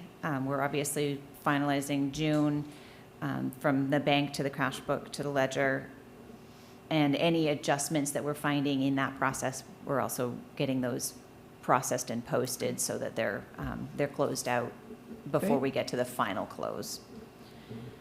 General fund receivables have been reconciled through June. We exposed 6 variances that needed to be resolved, and then there's a few others that are kind of, again, those stale balances. We're going to put together some information to try and get those cleaned up officially and off the books. And the enterprise receivable work is ongoing. We're using that new commitment process, so we're working on getting those posted for currently, for the end of the year, so we can have an accurate balance. Sort of a side question about enterprise. The light plant operates on a calendar fiscal. How does that impact things like that last bucket you just mentioned? So we take the balances as of June 30th, Okay. and then they take the balances as of December 31st. We try to post within the same period as much as we possibly can, so Okay. that's not really an issue. Okay. Thanks. I see Don Kupka has his hand raised, but I don't know if you're continuing on I this have topic. one more Yeah, keep on going then. closing status. Yes, keep going. You can flip forward, thank you. So based on current estimates for closing out '26, we're expecting about $170,000 to be transferred to the insurance fund. Okay. And we're seeing about $300,000 in the guideline side of the town budget to return to the general fund, to return to free cash, and about $900,000 in surplus debt service. That was an estimate for borrowing in early '26, where we could have potentially had a principal and an interest payment. We ended up delaying that borrowing until May, so we had 0 payments. So the FY '26 was in anticipation. So that's a surplus that'll go back to free cash. So Okay. about 1 to 1.2 million. Yeah. we have not tallied the receipts for the end of the year comparison to budget. So we'll come up with a plan for that extra free cash. Great, that's always nice to hear. Any questions, Cameron, Dean? No, good. Paul? No? Don Kupka? You have your hand raised. Hi, Wendy. Can you hear me? Yeah, if you Okay, could speak up, it'd be helpful. Okay, great. Thanks for inviting comments. And Jennifer, thanks for this update. I just want to be sure that I'm correctly understanding the first slide, which had some unspent authorized expenditures. If one of those, I'm going to make one up, right? If it said vehicles for Public Works and it was $500,000, and we purchased the vehicles we needed for $460,000, would that 40,000. be in that total? Would that then show up as unspent authorized expenditure? I think we're kind of back to the Earlier. Very FY26 first audit, FY25 audit page, but I'm coming to capital expenses. Okay, I don't know if that was an audit issue or not. Yeah, I don't. Don, were you talking about an I think I know what outstanding he's audit talking issue, about, or, No, I was just talking about the two slides prior to this one. so it was Jennifer. still, On ARPA? The no, ARPA, it was, I don't know if it was on ARPA. It could have been the just slide prior to this one. But your comment is if we budgeted $500,000 for something and we spent $460,000, there's a $40,000 difference. Is that what you were trying to get to? An It unused is, yeah. authorization? All right. Because you were saying that, well, we have other projects where we can use the money. You are talking ARPA then. All right. I guess I am, but I think the concept also applies to the unspent capital that is, I thought that was also a topic of this presentation. Yes, Well, I haven't gone to Let me that have Jennifer one just clarify the ARPA question, and then she'll get to capital. I think yet. it's We didn't part of- purchase any capital equipment with ARPA funds. We Okay, may have maintained some capital equipment, but we didn't end up actually spending any money from ARPA, I believe, Yeah. on We capital. had one item early on, it was Equipment. a sidewalk. That's right, a a sidewalk. sidewalk plow. The sidewalk. Yeah. plow. Yeah. yeah. Very Okay. early Okay. on. All right, very good. All right, I'll thank you. But I think your question comes in the next slide. Yeah, probably. All right. Let's keep going. Okay. There's a lot of information on this slide. I tried to break it down into bite-sized pieces. So a lot of discussion on these open capital accounts. At the end of FY25, there were 55 open capital accounts that have totaled about $11.2 million. That was just in our capital borrowing tier 2 accounts. That included some water and CMLP telecom Okay. accounts as well in that 11.2. As of June 30th, 2026, we have 62 capital accounts in total. These are all new, addition of new authorization, a few closeouts, but we're at 62. 28 of these accounts had activity in the past year, so just about half are still ongoing projects. We spent about $4 million out of those 28 projects. That does not include the middle school's $5 million. 18 accounts have active encumbrances totaling more than 3.5, so those are open purchase orders with contracts. So that does not include the new roads program at $5.9 million. So building maintenance, roads, and park improvements accounts of those 50 some odd accounts represent about 1/5 each, over 10 projects labeled roads or labeled building and maintenance or labeled parks of some sort. Together, those 3/5 are 80% of the actual total funds. So that's our focus area right now on making sure we are progressing through. And with the roads program, we are using those older funds first. And we're working actively on getting those contracts for the parks. And the facilities maintenance, I've seen a list of projects an arm's length long. So those are getting chipped away. So we are getting through finalizing and closing those out. That's great. There's only 4 projects that have had no spending since they were authorized. Those are going to be our targets to make sure that those are necessary. Of funds that have been bonded. And some of those are very recent, Okay. very recent. Some are not. So again, we're targeting those just to check in and make sure. At the Okay, close, just to re-clarify, those Yep. were included as part of the bonding Yes. authorization. So it's Right. highly likely they're proceeding, but right now, to the moment, there's no Exactly. spending. Okay. So at the close of FY26, we anticipate the capital fund balance to be about 19.5, up from the 11.2. But we just completed a $17 million borrowing. 5 and change of that was for the middle school. 6 was for the roads program, and then a handful of other items. We did not borrow anything that was not already in progress. So a comprehensive list will be prepared after the fiscal year closes of anything that may be identified for reappropriation at town meeting. And those will go toward tier 2's potential other new projects. That's great. And that 19 million, does it include the water enterprise? Yes, Yeah. includes Okay. water as well as some older funds for Yeah. CMLP and telecom expansion. Okay. So Well- again, we'll check those out as And well. Sounds to me like CMLP you've been oh, on sorry. top of Go ahead. all of these authorizations, so, I mean, kudos to you for researching, staying on top of, and Yeah. keeping people working on their projects and keeping them updated. Sorry, Dean. CMLP also has its authorization to put solar on top of the CMS building. Yes. And that's just dormant, as far as I'm aware. So I wanted to ask about the CMS 5 million. That's the tail end of the first authorization that the Yes. town approved, and then there was a second authorization of, I think, 7 or something like Yes. that. And as far as I know, that second authorization is not going to be necessary at all? We're not gonna Correct. take That's, advantage of that's my assumption as well, just in watching the tracking it? Yeah. on the middle school updates. So don't be surprised if you see that coming forward for rescinding at town meeting. Okay. Great. Paul? Paul?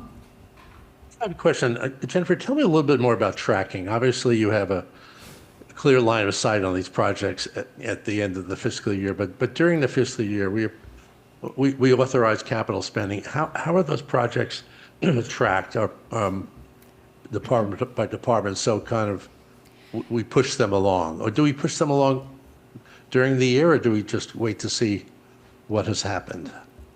I would say that they're tracked through the town manager's office, through her periodic updates. We have our monthly project tracker, and a lot of those funds are involved in those projects. So we do periodic checks on the accounts, and we also have eyes on them when we're doing our purchasing, our contracting and bid process and all of those things. So when something comes up and I see an account, I'm like, okay, yeah, we're in progress on that one. I've seen the initial requests. I've seen I've signed the notice to proceed. All of those things, we do kind of see them in bits and pieces. So when something comes up that I haven't seen, that's when I start to take a deeper look. So basically, we're looking at this on an ongoing basis Yes. during the year. Yeah. Yep. Okay. Okay. See no hands raised. Keep going. Okay. Thank you. Chart of accounts project. Again, a lot of information here, but I found some pretty decent data points for you. We've crosswalked around 7,000 expense accounts and revenue accounts, reduced them from approximately 2,500. So we've cut them down by 2/3, the number of actual accounts that we will day-to-day manage. In total, the town maintains over 18,000 accounts. That's across all ledgers. So that will be reduced, the 18,000 will probably be reduced to about 7,000 when we're all said and done. We converted 51 funds into 80 funds for better detailed tracking, dividing out grants and both state and revenue separately into multiple groupings, expanding our tracking of the general fund portions, into multiple groups so that we can track old balances versus new balances, things like that. We reduced our revenue codes from 450 to 61.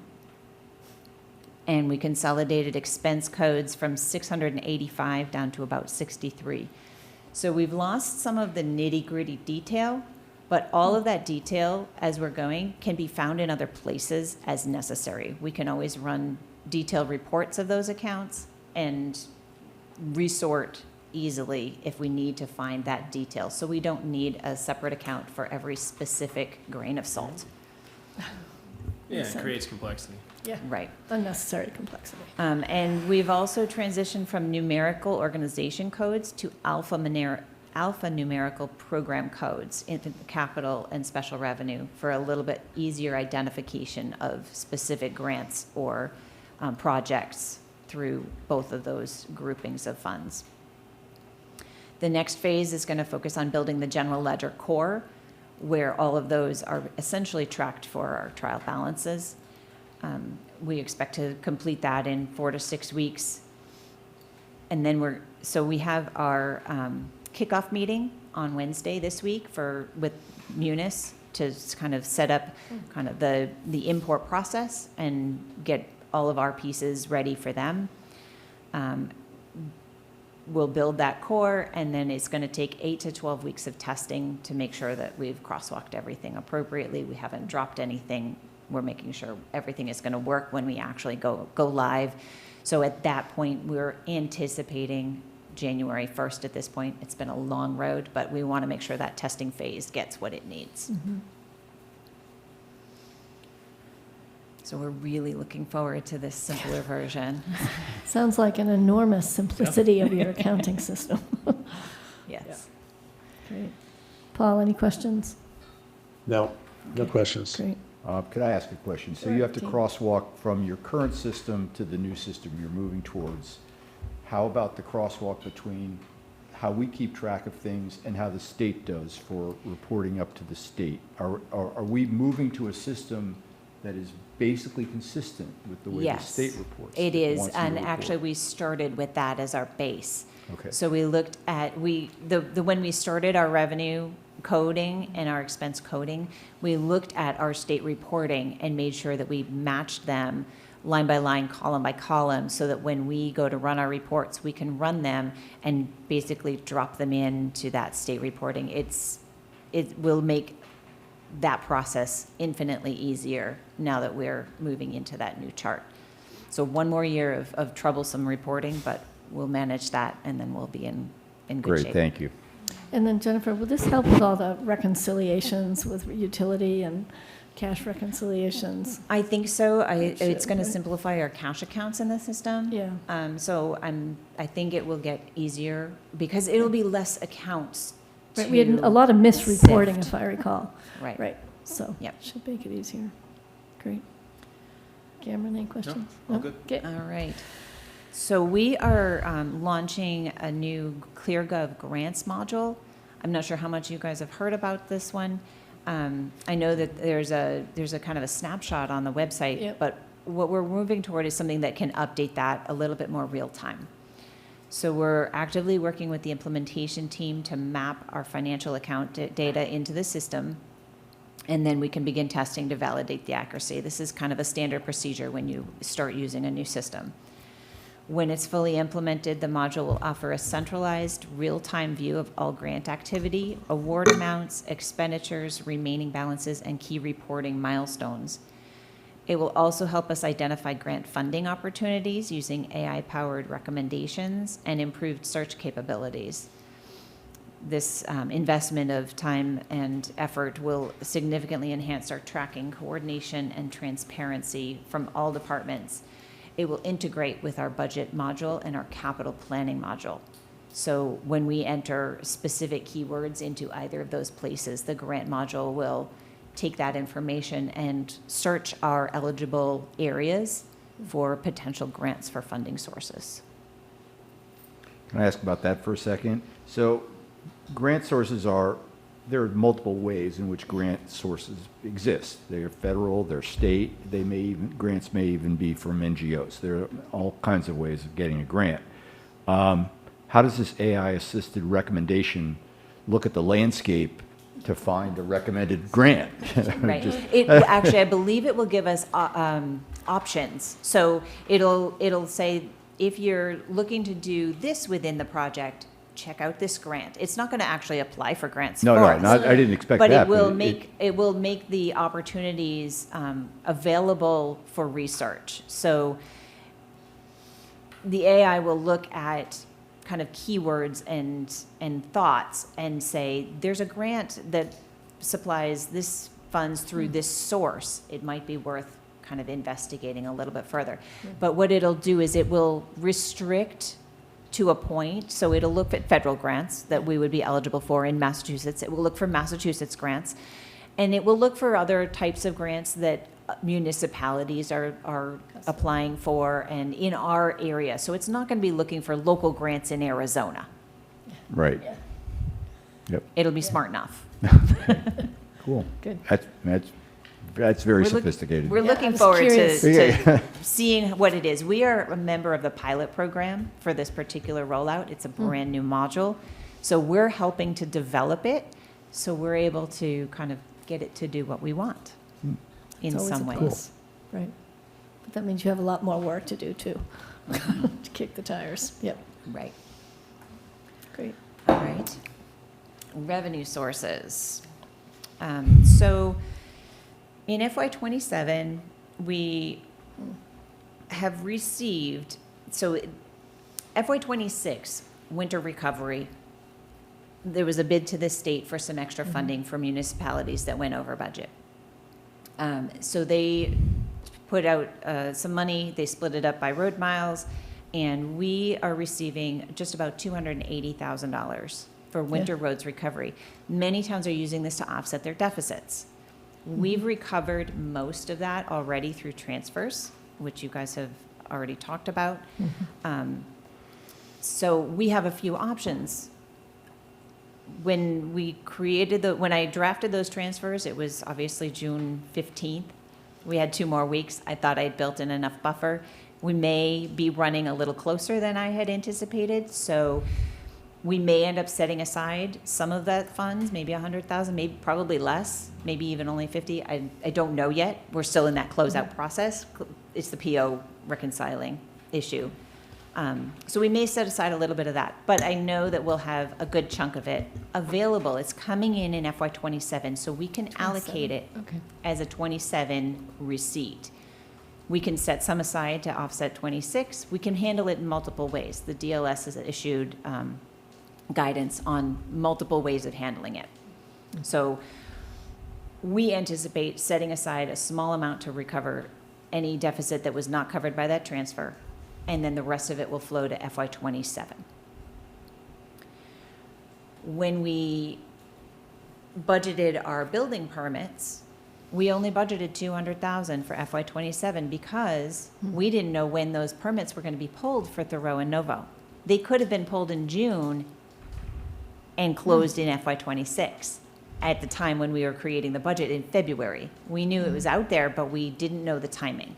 So we budgeted conservatively and budgeted $200,000 extra in building permits over what we would normally have budgeted. Those are in fact coming in '27, so we have that coming in as a surplus into the general fund in '27. And additionally, the governor signed the cherry sheets. We have final numbers there. Those numbers came in about $205,000 more than we had estimated at the time in February, March. So all those rolled up, we're looking at about $1.4 million that we already know is going to be a surplus over our estimates in FY '27 budgeting. We have a couple options. If we include them in posting our tax rate, it's about a 8.8% reduction, about $215 per household. But in the long term, there's been some chatter recently about planning for the future. and setting aside funds. So this is an opportunity to consider setting aside that 1.4 to roll to free cash and then maybe move to stabilization or use for a one-time project or something like that. So not a decision making right now, but when we get towards setting the tax rate in October, November, we'll bring this back up as a consideration item. But I just wanted to kind of put that out there, that we already, in July, are 1.4 million ahead on our budget. Okay, it's a good problem to have. Yeah. It's a good problem to have. All right. All right, and the last piece, the FY28 budget process. We've put together a calendar. So we took the annual town meeting calendar, and we took, the finance committee built their annual calendar off of that, and we took those two pieces together and made kind of a finance department calendar that we shared with all departments for the budgeting process. So we walked back all of the key dates for the finance committee and presentations to tri-boards and everything else. And we created timelines for the departments to get us what we need in order to meet those deadlines. So we're opening our operating budget this week into ClearGov for all departments. And we've already prepped everybody to start using the priority-based budgeting approach. We're working on putting together funding packages, which basically identifies key areas that fall within the select board's priorities. It's incumbent on us to get moving. Which are our priorities? Yeah. Which So we're going to need those Yeah. pretty soon. Okay, the financial ones are today. We're basically going to go within the four main buckets, Yeah. which I think you're pretty well set on. And then if anything else comes within the details of those, we can identify how that works in. In about 4 weeks, we're going to be opening the capital module as well. And so by the end of September 24th or so, we'll have ready a response for the information request for Finance Committee based on our budgeting. We'll have our October departmental reviews, so finance and the town manager will meet with each department, go over their budget submissions, going over their priorities and their packages to kind of see how that all works together and how it fits within the guideline frameworks. We'll use November for any adjustments once those final guidelines are set, and in December we should have a full draft budget. Hopefully we can make that all work by the end of the calendar year. And even though town meeting is shifted later, we've intentionally built in an early review time to make sure that we incorporate those guidelines and this new methodology. We fully anticipate it's going to take a little bit of extra mental energy. We're just looking at when the warrant closes. Yeah, it is a little later this year, so thank you, Jennifer, for acknowledging that. Yes, Yeah. it is a little bit later. But we started earlier, so we should have lots of There you time. go. There you go. It's the right attitude. Yeah. So, yeah. January 19th is the warrant, and when's is the guideline? I was just trying to remember, when's the finance guideline? I think it's November, Oh, it's early. mid-November. I don't see it here. I'm not No, looking. that's not on the town meeting Yeah, it's calendar. not on that. Yeah, should be. All right. Any questions on the capital timeline? Not for me. Process? Cameron? No. No. Paul, any Nope. questions? No, I'm good. All right, well, I'm sure we'll all be thinking about that $1.4 million. Well, and the other 1.2, The 1.2, don't forget that one. Yeah, that's true. Exactly. and the steel projects. Oh, yeah. Well, you're going to keep us on top of that one. I'm just saying, there's a lot Yeah. of money there. There's Yeah. a lot of money there. Yeah, 0% tax increase. well, there's also, We're getting pretty close to it. yeah, I know at this point. Right. All I mean, great. we're already under 2% for FY27. Yeah, I know. Which Yeah. is, I don't know, I haven't polled the other communities to see if anyone else pulled that off. Yeah, yeah, I don't think so. All right, I am not seeing any hands raised, so I think we're done with finance updates. Thank you, Jennifer. Thank and you. you were right on time. Great, thank you so much, appreciate it. Look at that. Yes, okay. All right, moving on in our agenda, we're now moving on to the FY27 goals discussion, and the topic is financial management goals. So in your packet, you had just the subset of goals Yep. that we had drafted, And so much like we did last time, what I'd like to do is just go through each one and have each of us sort of raise our comments and feedback Yep. on those. So yeah, I can get us started because the first one plays into exactly what we just reviewed on the Yes, it financial is. audit and Yep. controls. Yep. And I think tried to line that up with what we talked about in sort of that memo. So making sure that there's improvements to the cash reconciliation, the management of any outstanding material weaknesses. We talked about the excess cash and some of the, stale accounts and balances, and making sure that we're executing this stuff, in particular audits, in a more timely manner from where we were to what we want to get to in terms of best practice. So can I just ask that we get more specific? Remember, we're trying to be smart in these goals, so I would like to interpret some of these if we could. So ensuring improvements are made to the cash reconciliation. Can we just say that we want to achieve the 45-day target that we set out for? That would be great. And do we think that the Q2, which would be December of 2026, would be I a would good look at Jennifer timeframe for for the that? timeframe. I'm looking at her. Because we're doing both. What is it that we're doing, and then what's the time frame? And so Q1, Q2 is fiscal, obviously, not calendar. I know you know that, but. So that would be a year from our first identified reconciliation. And maybe we can say Q3, and then we'll just hold this until we get more feedback from you, and I want to put you exactly on the spot. My point is, in these goals, to be specific. So a year from now, we know what we thought we were trying to do. Okay, so let's make it achieve that 45-day target, and then we'll leave it Q3 for now, and then maybe we'll revise it before these are final. That's fine. Sound good? It's fine if you're fine. with the Carrie? I think timing. that's more realistic because Q2 is, her team is working with CMLP to close That's fine. their fiscal year. Yeah, that's a good observation. Okay. Thanks, Carrie. I don't know how we're going to resolve the excess cash reserves. I don't know if that. Well, it's clean up those accounts. I mean, Well, but does that mean every single one of them? Can we saying that we've just done a full review of them? I think it's more than just a review, though. But are you looking to make sure that we understand what the balance is supposed to be? So is I it think it's, assess and define? well, I think it's do the assessment and either return the money or spend the money.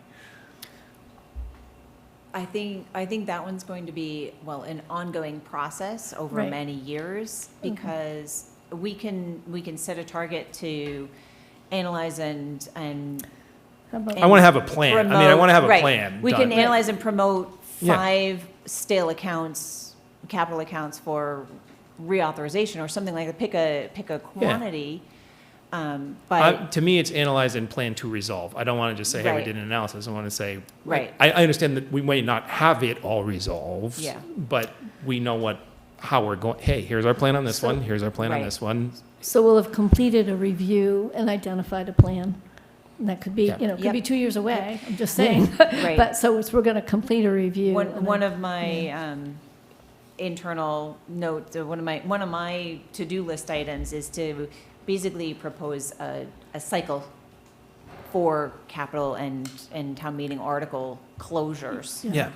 Dollar-wise, so make sure that Yeah. they have a timeline, whether we reauthorize them to keep them open, whether we automatically close them, whatever that looks like. And as we're reviewing these, I'm also looking at when those expenditures were made, what was the time frame between authorization and expenditure of what was spent, just to kind of gauge where we've been, so we Yeah. can tighten that down.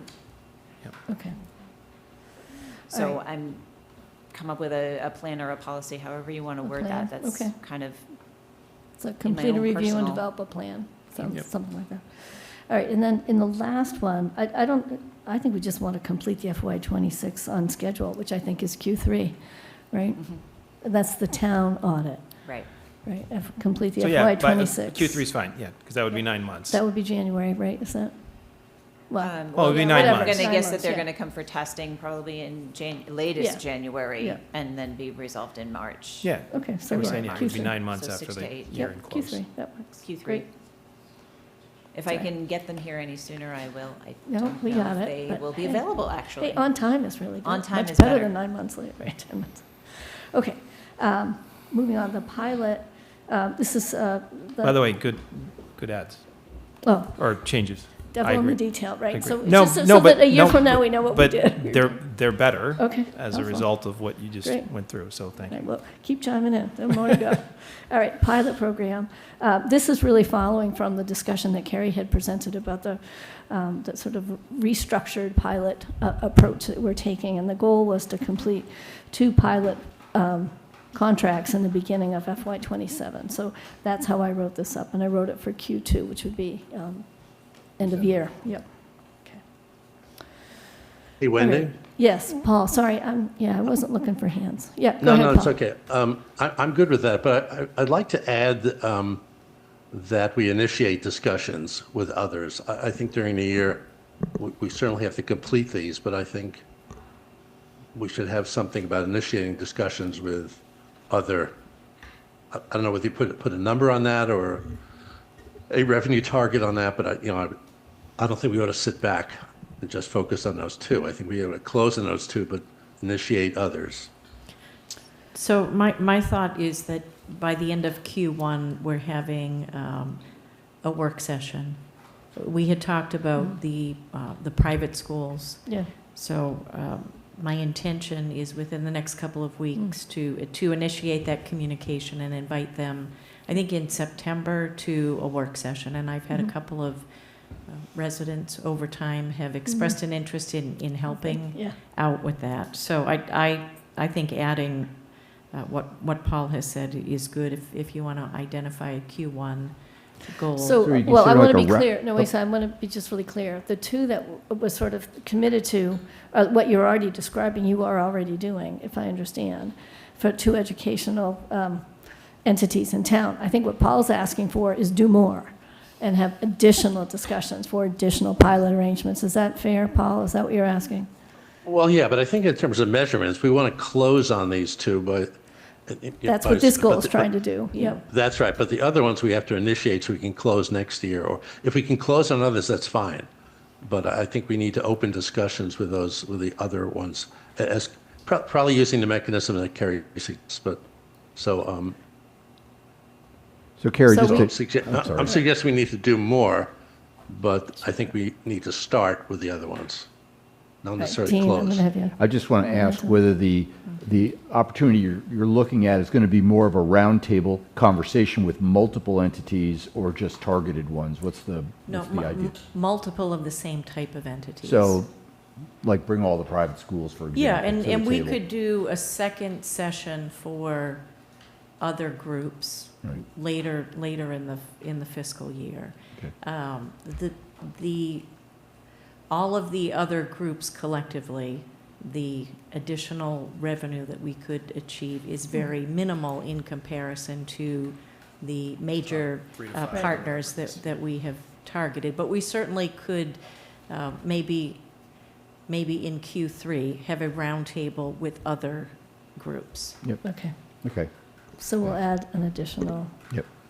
roundtable. And it occurs to me, Dean, I don't know if you have the background materials on what, Carrie, you presented to the select board earlier this year, so we can dig those up and pass them. That would be important. Happy to for you review have. those. Yep. That's fine. Okay.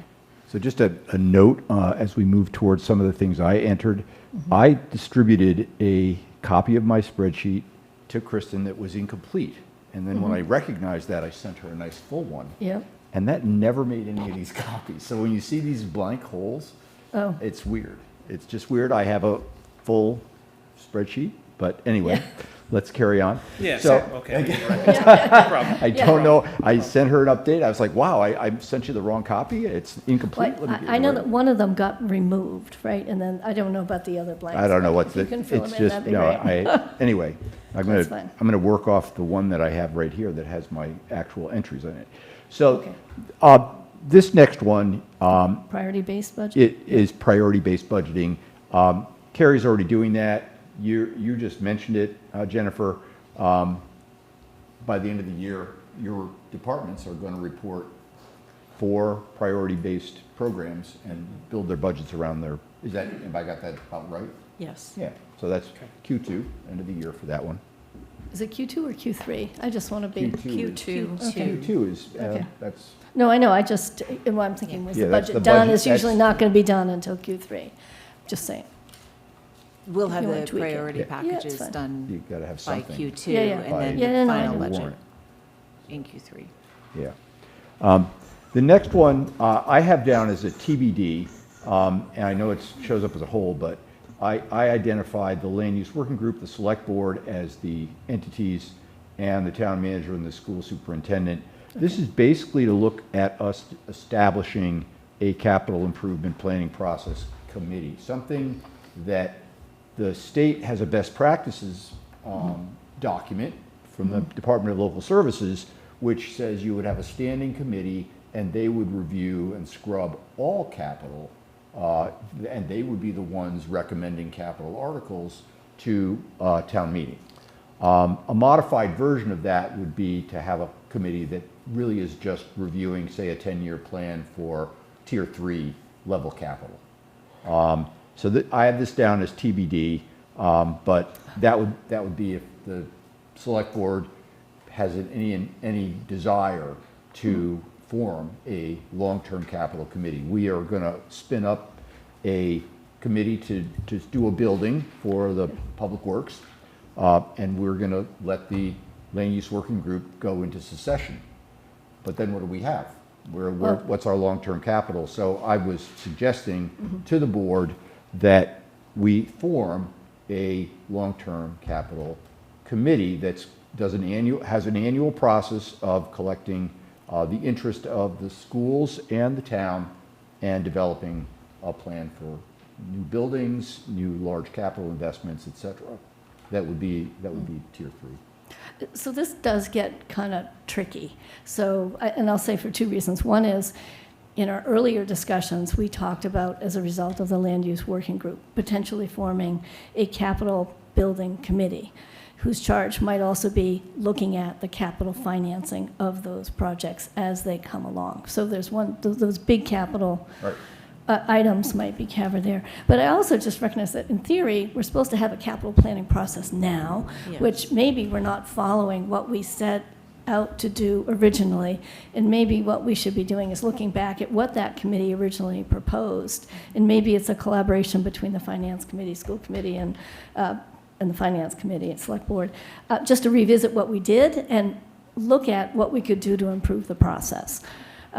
And maybe that's one approach. I really think this is a larger conversation, but I thought it was important to get it in the mix.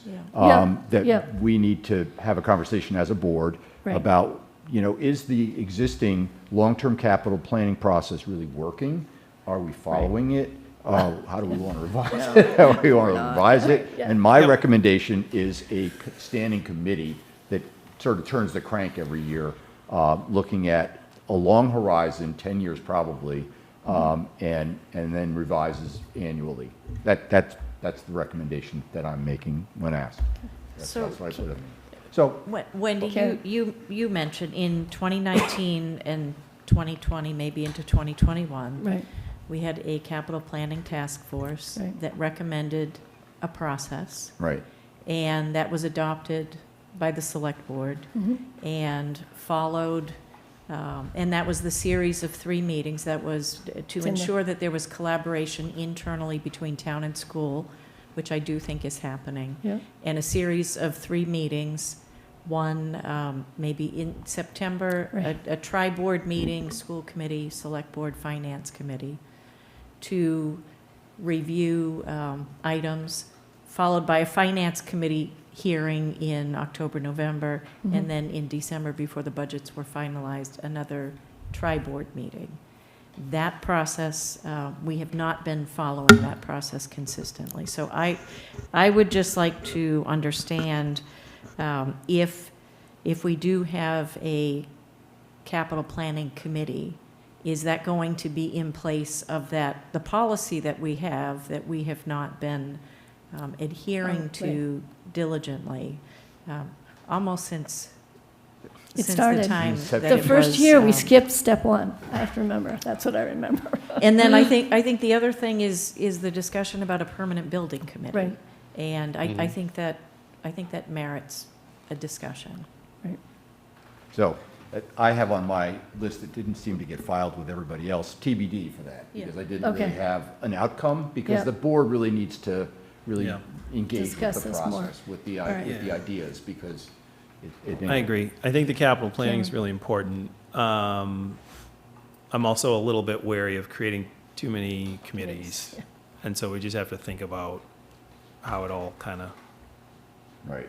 you know what I mean? Like, oh, Yep. oh, let's create a public works building committee and then they've got a land use group, then that's probably going to go away, but there's an MCI group that's going to look at this, and then there's something else. I'm always wary of just, we have, Yeah. I think we lead the league in committees.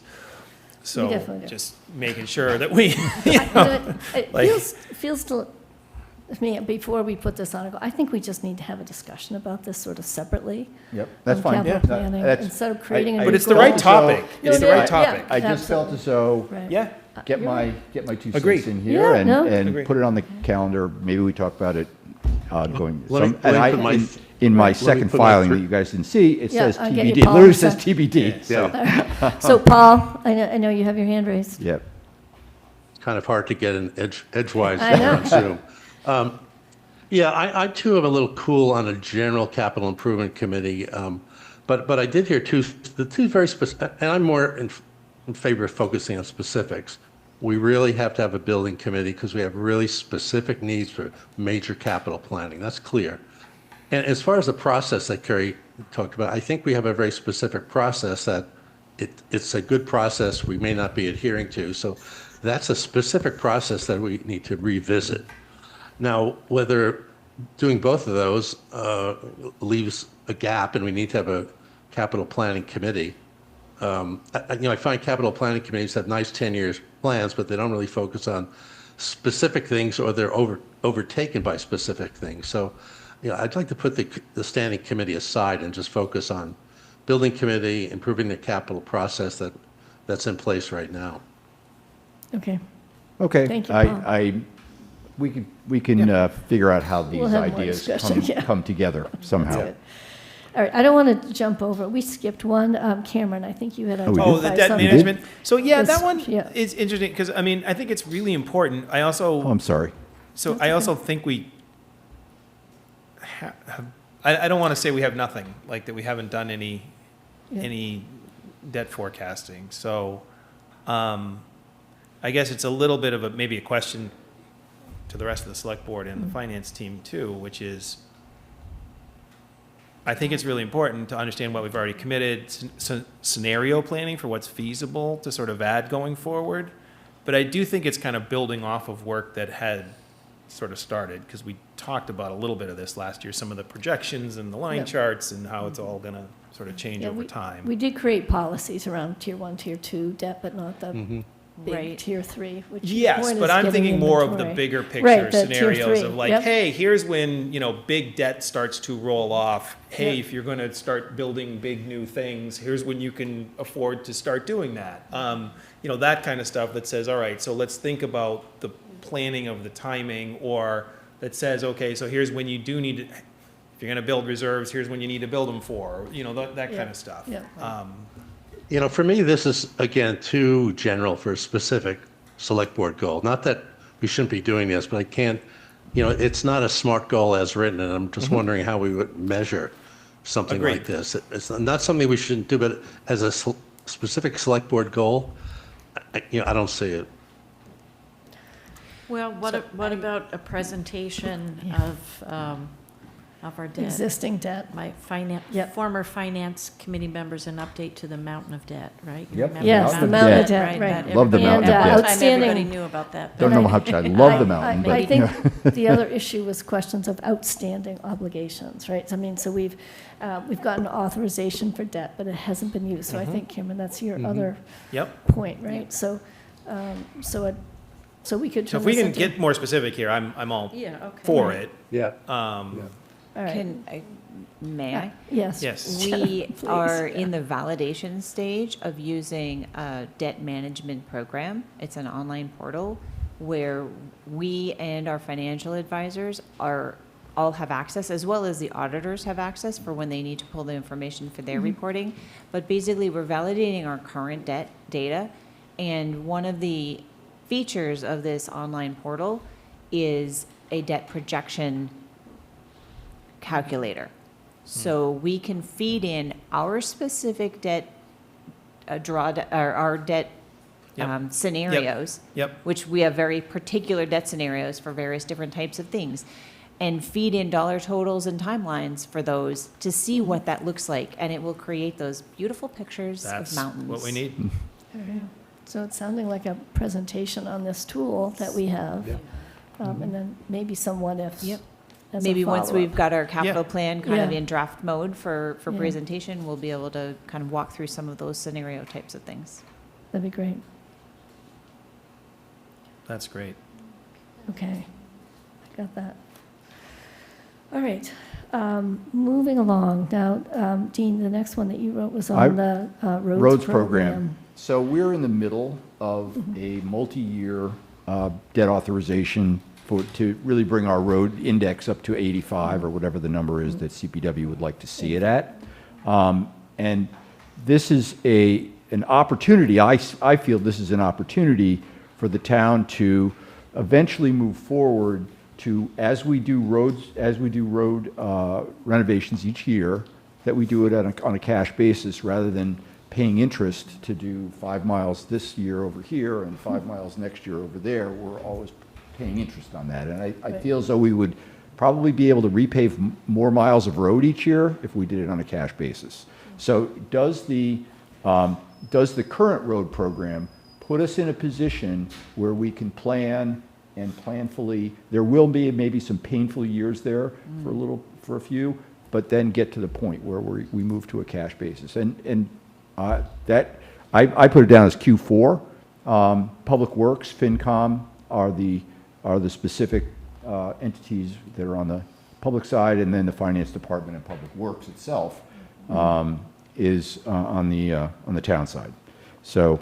And so I wanted to add to your goal just a little bit, because one of the things that we learned with this 5-year program is that coming into this year, we had all the approvals we need, so we could start contracting early. Right. Right? So we need to be thinking forward about how to make sure we get that money for the fiscal year before town meeting. So we're not waiting for town meeting authorization. So I don't know how to do that, but it was very efficient this year to be able to go out to bid and get those contracts. So somehow thinking about how our funding is rolling forward a little bit. And I don't know if it's funding a 2-year, but whatever. So that was really, I don't know, it was just very efficient from a planning perspective.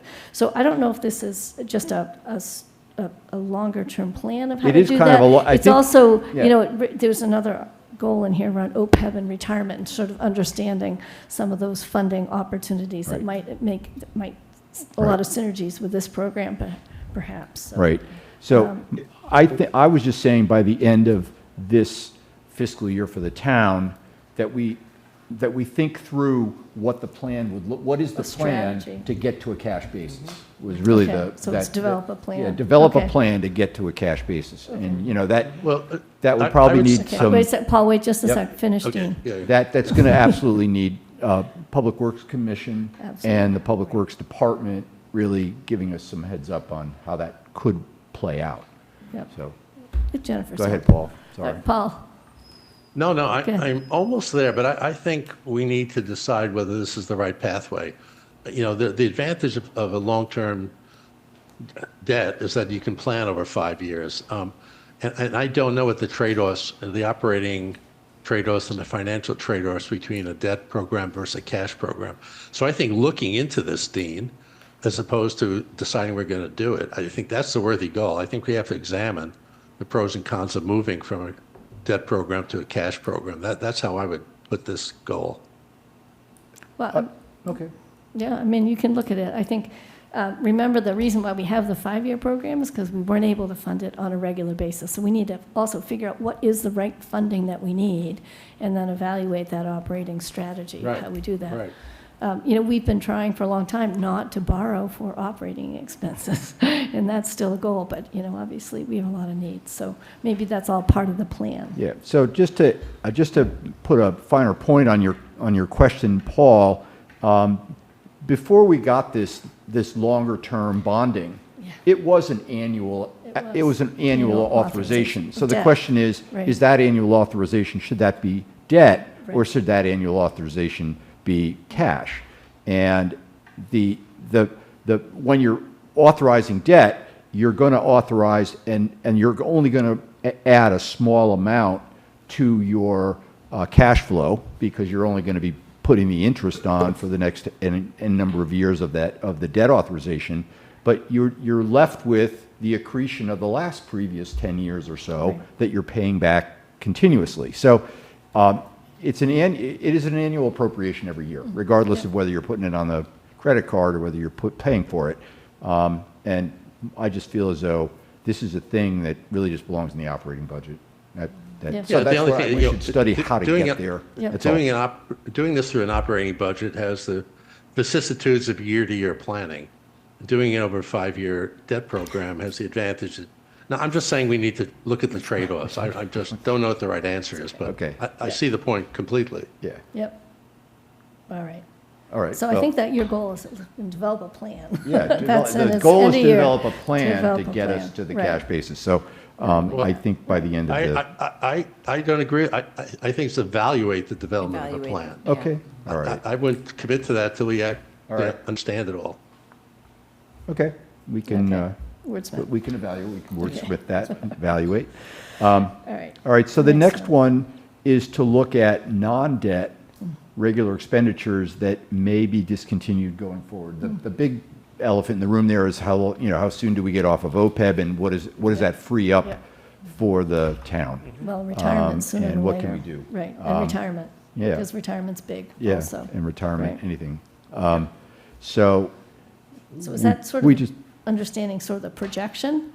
Really, so, as we talk about doing this projection of the Yeah, debt, but funding. it's also a Yeah. presentation on, let's just understand how long those expenses are going. And what things do we see that have a horizon? OPEB is the one that sticks out, but are there other things that have a horizon that we see ending that can Retirement. free up Retirement. some- Retirement. something for That's- I mean, that's a going couple to be years. an ongoing always, but Right. there is a cliff on that one as well. Yeah. Yep, Yeah. okay. Right. And then just the last little bit of the elementary school debt, I think is 28, 29, maybe Yeah. the Oh. last. Yeah, but that sort of, We have- that we sort of have a ties lot in, of- that a ties lot of into cliffs coming Cameron's up. Debt. Yep. debt management, Yeah. debt forecasting. Yep. But this was like not debt. This is the other things Other- that yeah. might provide us with some headroom. All right, okay.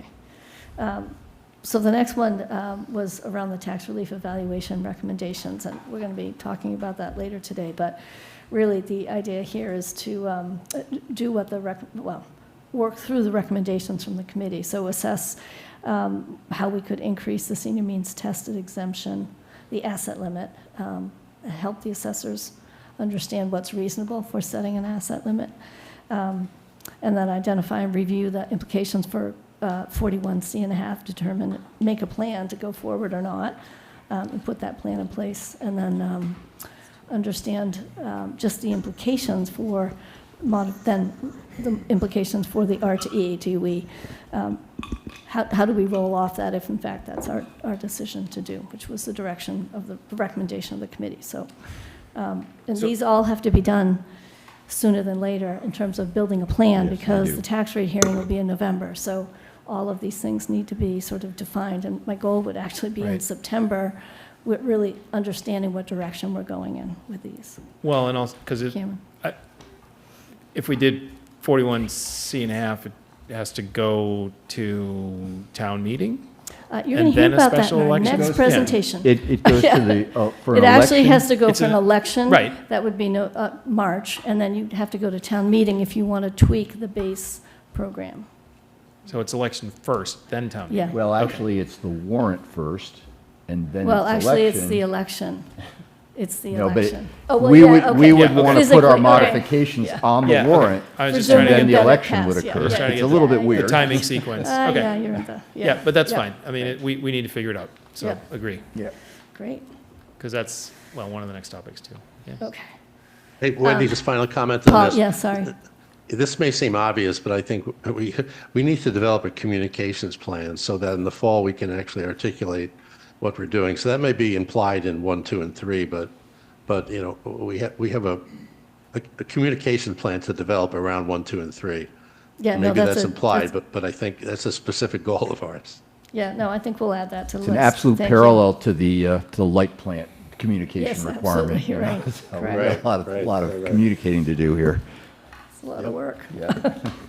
Okay, I want to just make sure that if anyone in the audience wants to make comments on our goals in the room, Financial goals. or they should be at the top, or any raised hands. Anyone have questions on goals? No? I know it should come to the top. They do. I don't see any. Okay, so we're going to move on to our next agenda item. 8:20, we're doing okay. So we are now, okay. We're going to move on, and we're reviewing now the Route 2 Rotary Design Letter.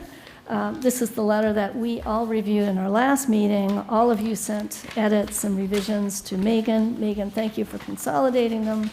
I think everyone has seen them in their packet.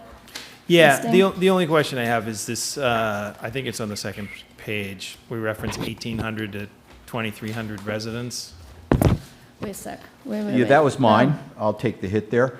Wait I a feel sec. as though it's important for us to Where are we? make the scale of the potential development obvious, that we're going from a site that really has almost no traffic to a site that's got to support some scale. So I felt it was important to put the numbers in there.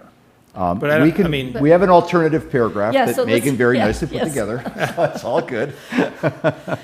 So I actually, just Cameron, to your point, I was concerned about putting a quote on the number of residents. Yeah, since that's we all. haven't It's just- determined it. I yeah. have sort of The a scale I similar- get, Dean, Yeah. I do get the sentiment. Yeah. I wouldn't know enough to pick a number. Well, here's what I did. I used the numbers 800 and 1,000, which we seem to have crossed out from Yes, the. we agreed to do that Right. last time. Yeah, we did. Take yeah. those out, but if you say we're going to get about 2.3 residents per housing unit, and then you multiply times 800 or times 1,000, you get 1,800 Okay. Yeah. or 2,300. You get like 1,840 or 1,850 or something. I just Yeah. rounded it down a little bit. So that's where the numbers came from. They're not just pulled out of thin air. No, I get that. I get that, but I'm also, I'm not sure I'm aligned to 800 to 1,000, so. Well, we're not aligned. So that's one of the other things I wanted to make sure this language points out, is that, and that did not make the cut, so I had a different sentence here somewhere. But we want to make the point that DCAM wants this. This is what DCAM wants to happen. And as a result, you, DOT, need to play ball, because DCAM wants this to be there. They want 1,800 to 2,300 people there. The town of Concord may not want that, but it's a good talking point to get DOT Yeah. to wake up and pay attention, because it's a big number. I guess I would be more along the alternative language. So I Okay, guess that's the other choice. I'm happy to, yeah. I'm happy to concede, but I do feel as though, I do feel as though we should be trying to make the point very strenuously that there's going to be an impact here that Yeah. needs to be Yeah. accommodated. Right. And we can get maybe Absolutely. a right-hand turn out of the, I don't know Yeah, what we we- get, but, I think we've, yeah. Okay. okay, so So I had, I've made my point. I'll back off. We don't have to have the numbers. I'm going to ask Paul for your feedback. Paul? Yeah, I think the more general description here is better, but I also would add, where it says the redevelopment of the former correctional facility into a mixed neighborhood, along with other developments in the vicinity. I don't want to lose fact that the transportation and the Rotary has everything to do with MCI, but also with all the other housing that's going to be developed in the area. So We I think do have need to Yeah. drop in farther down the here page, something in addition. there's a red line right there. Thanks, Megan. Yeah. That red line It's in the other there developments is as where well. that happens. Yeah. I was going to say the same thing. And Yeah.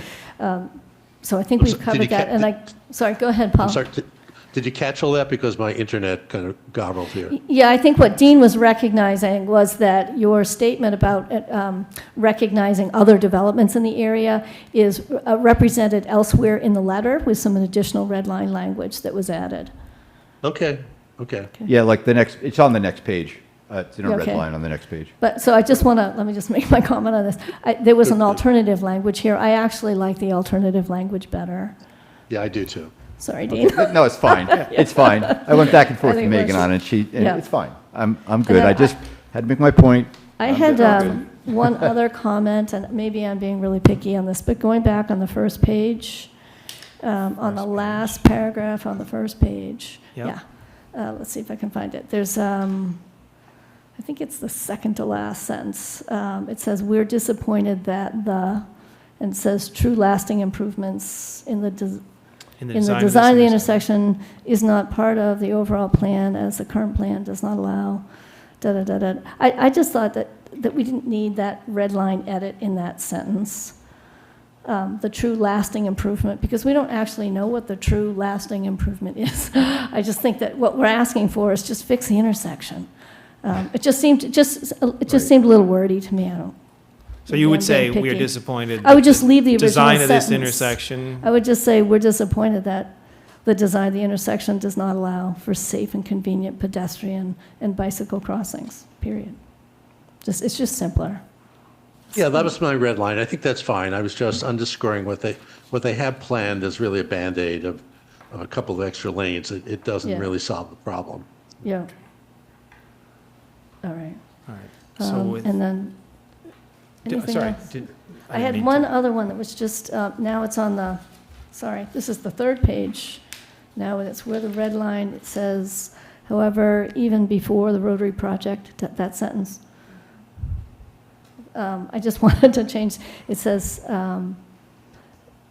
okay, the project, I just want to change some wording instead of begin joining. So the sentence says, as new residents of significant housing developments currently in the pipeline begin joining the daily commuter traffic flow. I would just say, in the pipeline, add to the daily commuter traffic flow or contribute to.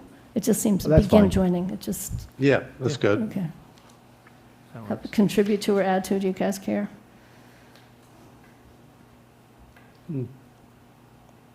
So I have a couple of Add to, go ahead. really Dean. minor, just. Yeah, we use add just, to. edits of grammar or other spelling Yeah. or whatever. What do you want to do with those? They're trivial. So on the bottom of page, down here, on the bottom of the page Oh, yeah, with true. the alternative language, it says, this is a less than Yeah. and. So that's just an edit. And then, Yep. Yeah, and then on the next Yeah. page, in the first paragraph, it says, the word "the," walkway over the Route 2. I don't think we want to use the word "the" there. Yeah. The Okay. fourth line down. Fourth line down, for okay. the, and extra then- the. Walkway over Okay, and then in the first sentence of the traffic congestion and impact paragraph there, I would just move the word "the" from avoid the multiple Route 2 intersections and rotary to avoid the multiple Route 2 intersections and the rotary. And Because the, you always yeah. think about the rotary, so and rotary just seems Okay. weird. Right. Okay, and then finally, the word fares is not spelled correctly. At the very bottom of, like 3 lines up from the bottom of that paragraph, fares for the MBTA Fitchburg line is F-A-R-E-S. Oh, yeah, okay, So that's Spell those are checker my doesn't catch very, that. very modest Further in. great. edits. Cameron, any other edits? No. No. Nope. The rest of it All looks. Paul, anything else? No, I'm okay. I had mentioned before about the MBTA reference here is a little bit off topic, but I think it's worthwhile keeping it in there if it, that makes sense, because it is important, but I'm not sure that DOT has much sway over that. Yeah, Okay. okay. So are we at a place now? to make a If we are, motion? yes, Yeah. and it will have to be a roll call vote. So I would make a motion that we approve the wait, I want to get the right name.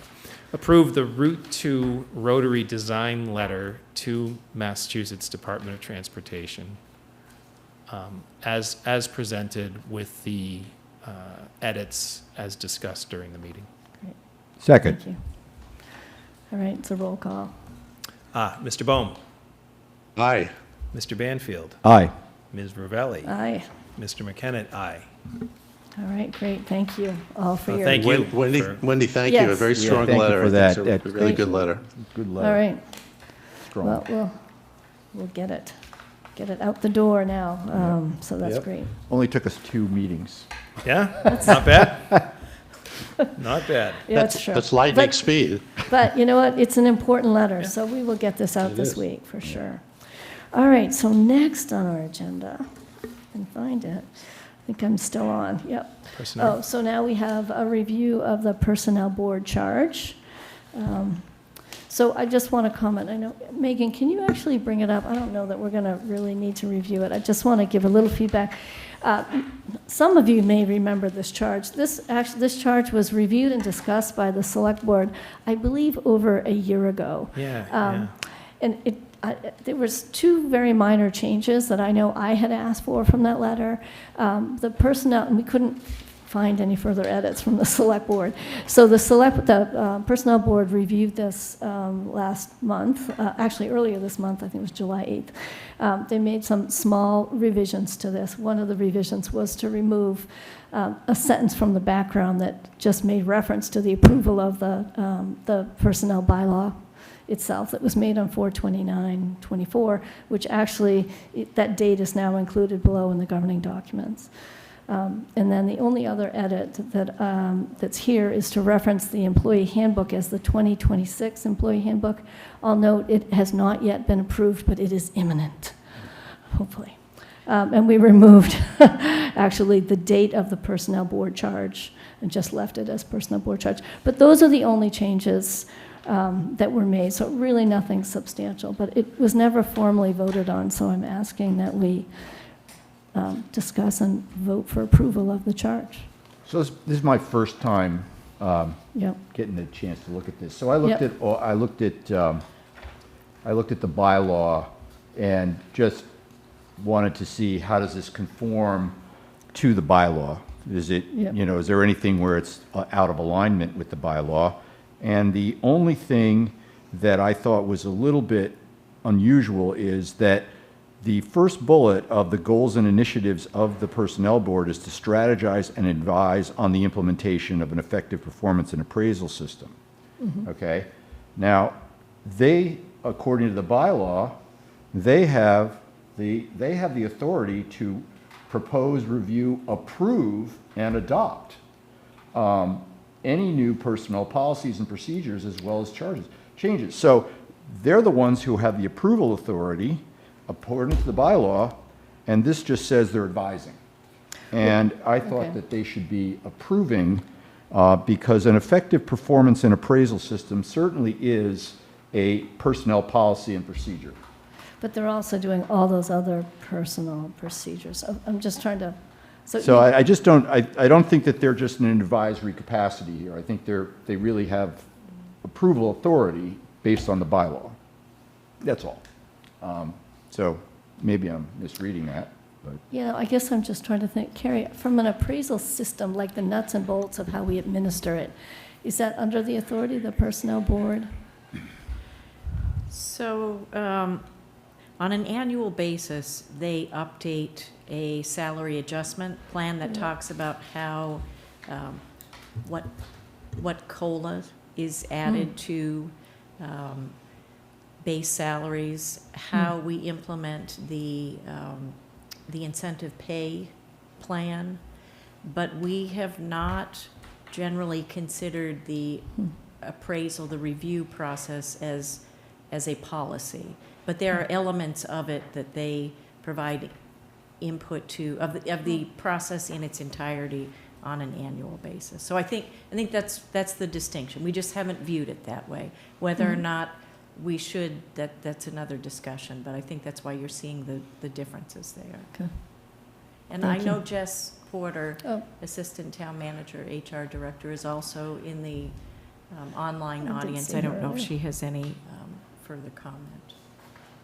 Actually, No, none at this time, Carrie. That pretty much sums it up from my perspective. Thank you. thank you for that background. I'm new to the Personnel Committee, by the way. I'm bored, Okay, well, rather. Yeah. It just felt to me in reading this that a performance and appraisal system certainly rises to the level of being a policy. You're implementing something Yeah. that you're applying across the entire organization.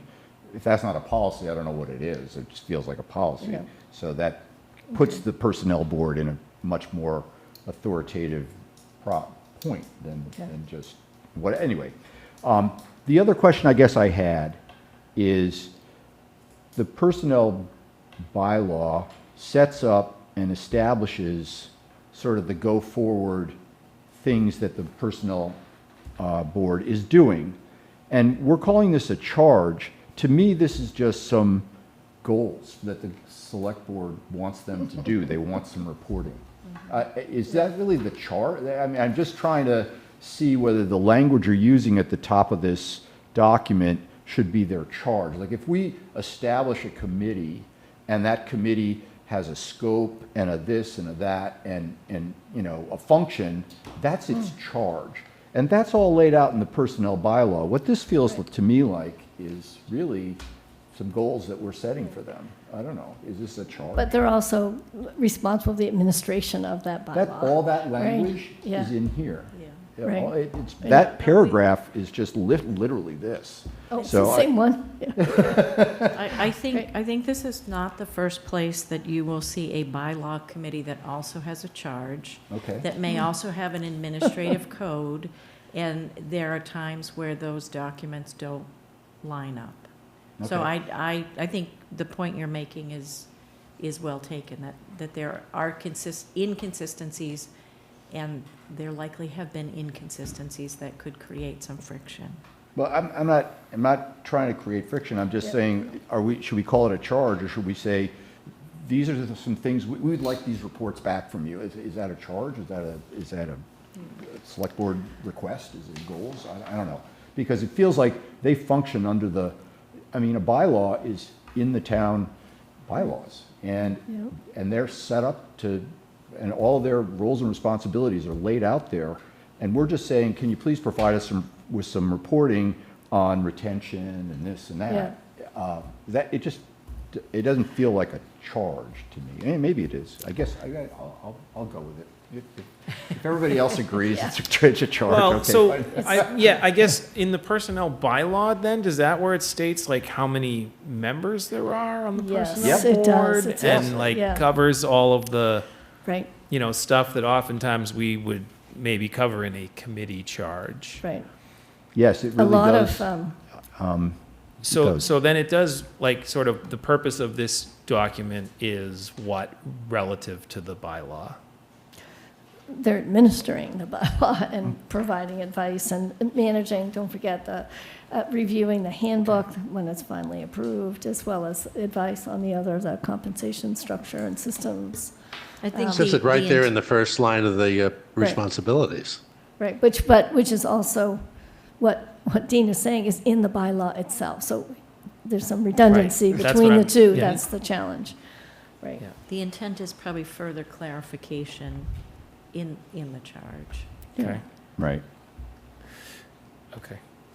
So, So I'm generally okay with the document. Yeah. I questioned the word charge, and I Yeah. do question this thing about, whether or not they should have a little more authority over looking Approval. over the performance and appraisal system, because it seems like a policy, but. yeah, I guess it comes back to like, what would be the expectation when we say providing administrative oversight?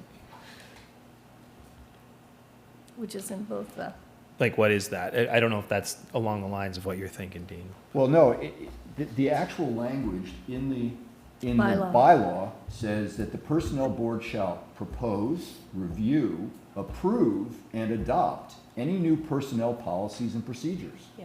Now, Right. if a performance and appraisal system isn't a policy, I don't know, it just feels like a policy. Yeah. So they should Yeah. have they shouldn't just be strategizing and advising. They should be approving. I guess my question is Adopted. it by saying providing administrative oversight as specified in the personnel bylaw, That's- is that covering what you're, That's Well, kind of what you're I saying? thought. Okay. I'm asking. We're just picking It's- it. Yeah, Just- it, It's my first review of it, and Yeah. that's my, Yeah. those are my So- thoughts. Those are my my, thoughts. It's not your traditional charge, Yeah. as Yes, we it see in doesn't- other no, it committees, doesn't no. feel like a And traditional it's not, charge it's that not the lays out, you same know, because of the exactly. bylaw. Because the Remember, bylaws, because the original administrative setup, which is Yes. from 1985, which I right, also pulled. had many of the things from the bylaw in it. It then became a bylaw. Right. So it's really, I think Yeah. we were trying to solve this problem from the previous administrative code Yeah. by doing a bylaw, and now we're sort of layering on top of the bylaw that we just did in 2024 with more stuff. So it just felt The like bylaws, extra. yeah. So anyway, sorry to take up your time. Cameron? So- Yeah. well, the only other thing that I would say is in the governing documents, April 29th, 2024 personnel bylaw and 2026 employee handbook. So that means anytime you change those, you have to come back and change this. Yeah, that, Could it be written to just say the most current personnel bylaw, the most current employee handbook? So Yeah. just so that you don't have to go back and change this if that. so that my original, the personnel board charge had a date on it too. So I had actually asked to request removal of that, which it did, but we didn't remove the employee handbook year. It hasn't been, it hasn't been approved yet, but there's going to be ongoing updates to the employee handbook as well. Yeah, but that's what I mean. So the Yeah. governing document is just like, what's the most The current employee handbook. Right. bylaw? What's the most current charge? What's the most current handbook? As opposed to if you pick a specific date, anytime that you update those, you got to go back and update this. Yeah. And then it gets out of date. Well, and the town charter's dated as well, So I just would, town bylaw. my recommendation would be to make it so you don't have to change this if those change. You could Right. just say the governing documents are, So would These- would you remove reference to 2026 on the employee handbook? yeah, And what about the personnel bylaw? and the personnel bylaw. Yeah, I mean, it just, the governing documents there is the employee handbook, the personnel board charge, and the personnel bylaw. Now, there's still that I reference to assume the 19 initial town bylaw and town charter. charter, are I don't, relevant. I assume those don't change, but, and you can Well, we keep the did have a dates, but I don't know. charter. I They- mean, Well, feels we like- have had They can be revisions. amended. They can be amended, right. So would we like to make those two modifications and remove the April 29, 2024 from the personnel bylaw date? Yeah. And 2026 employee handbook? Yeah. I'm okay with that. One other comment? Yeah, Paul, sorry. Yeah, I mean, given the previous discussion, the first bullet on the goals and initiatives seems pretty soft to me. Those words strategize and advise. I would say make recommendations on or recommend elements of implementation. That first bullet says strategize and advise on the implementation. I think it should be stronger than that to make it more consistent with what Dean was talking about. I would say make recommendations on the implementation of they should be making recommendations, not just strategizing and advising. I don't know. Maybe it's wordsmithing, but I think on other charges I've worked on, these boards should make recommendations. I think they're really reviewing, I mean, we have a system. We have a system in Right. place, and Right. so they're probably, it's probably more sorry, I've got, No. reviewing.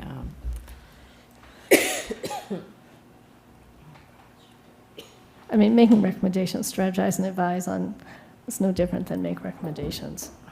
I don't really think. It's up to you. I can go either way. It just seemed a little, strategizing and advising seems pretty soft.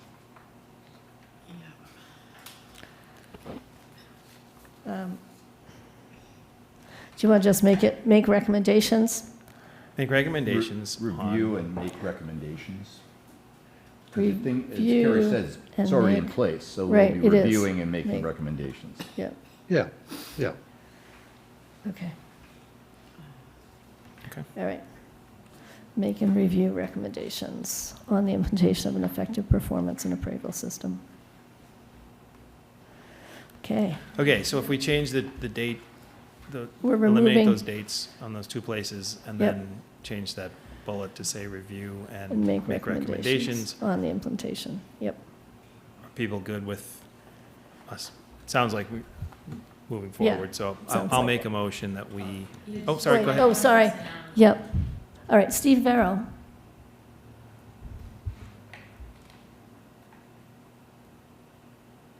Steve, can you unmute? And then we'll listen to your comment.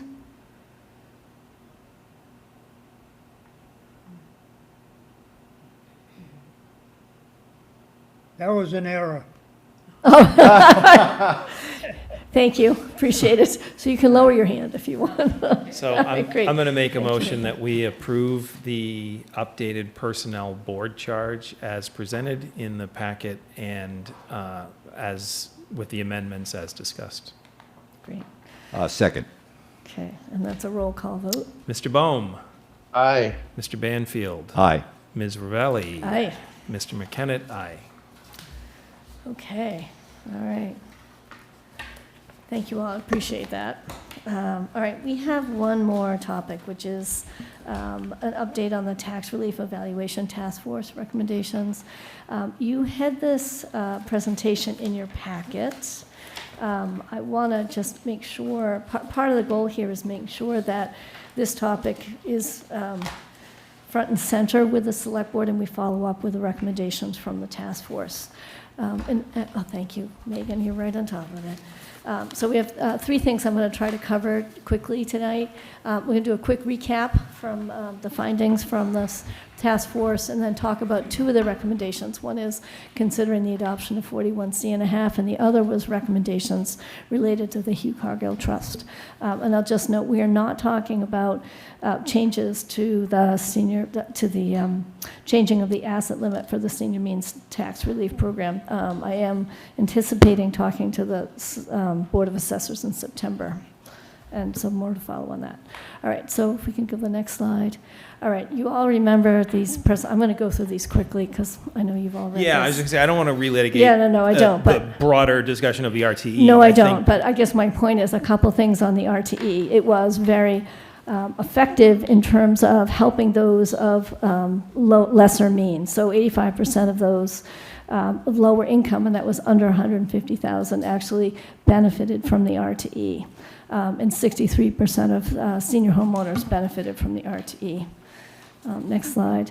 But that, well, you know, it was effective, it was not efficient. And not efficient because of the people who did receive the tax reduction, a good majority were of high income and therefore didn't really even need that. So these were the findings that really drove the task force to move to the recommendations that we're going to talk about further.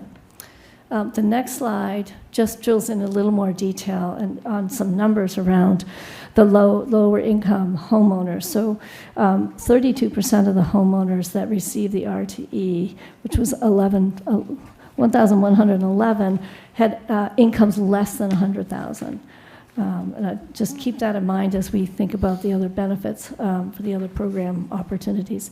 And clearly, as we looked at sort of the assessed, the majority of our homeowners are in that mid-range assessed value from 1 to 2.4 million, but of the lower assessed value homes, that's where we had the people of the greater need had smaller homes, obviously.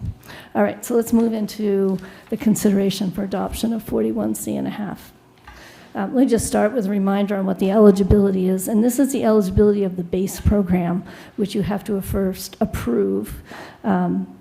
But so that eligibility is, it's aligned with the circuit breaker income tax credit. So each year, those limits would increase in alignment with the state program. The other criteria would be that you'd have to be age 70 or over, and you'd have to be a Massachusetts resident for the last 10 years and have owned property for 5 years. So that's the basic eligibility. Adoption would require approval at a scheduled municipal election, and that vote would be based on the base program, which would be of a 5% residential credit on a parcel So it takes that average, just like the RTE, it takes the average parcel, and this would be a 5% credit under this program. Now, following approval at a town election, you can modify the program, and the options that you have for modifying the program would be to alter the age criteria. You could lower it down to 65. You could reduce the residency program, and then you could also increase the amount of the exemption up to 20%. Okay, so the next slide. So the task force had done some analysis of who might be eligible under the 41C.5 program. And they based their analysis predominantly on those that had received the RTE. So the table that's at the bottom of this chart shows that of the 85%, so 85% of the low-income homeowners received the RTE benefit. And in the table, you see there's 3 different scenarios and an estimate of the homeowners who'd be eligible. So under that base program, 70 years of age and 10 years residency, they project 574 seniors would be eligible.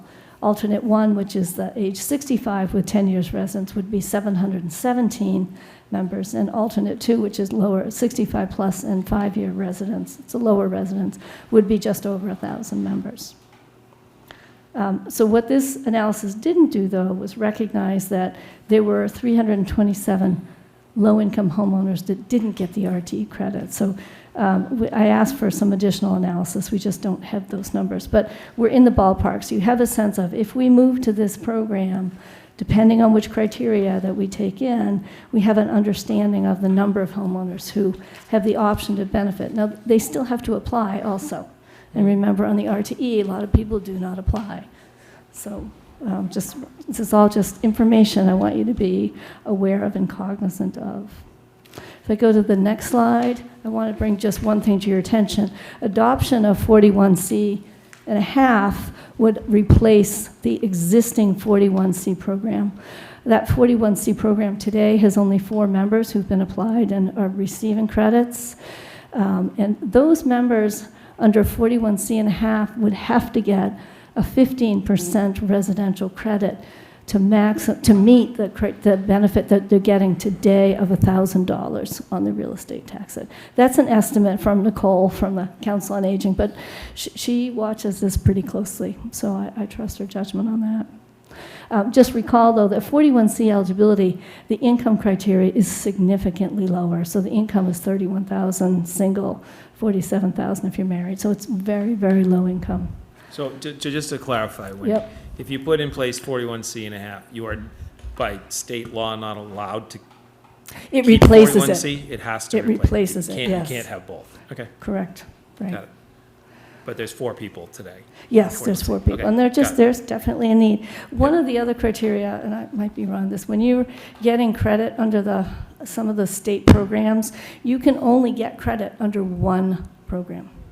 You can't, like if you were disabled and then you could qualify for 41C.5, you can't get 2 different credits under a state program. You can only get one. Okay. It's just a fact, that's all. Okay, but an important point of clarification, which I don't Yes. know the answer to, but so I'm not stating it as fact, I'm asking. Yep.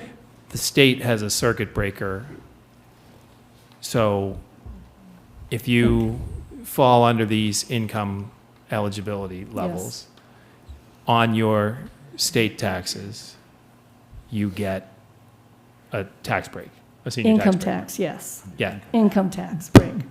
but the 41C.5 would be in addition. Yes. So it's You're not, it's eligible. not a one or the other, I'm just On your saying. property tax, Yeah. so it's a different tax. So Yes. it's town, I just want to be Yep.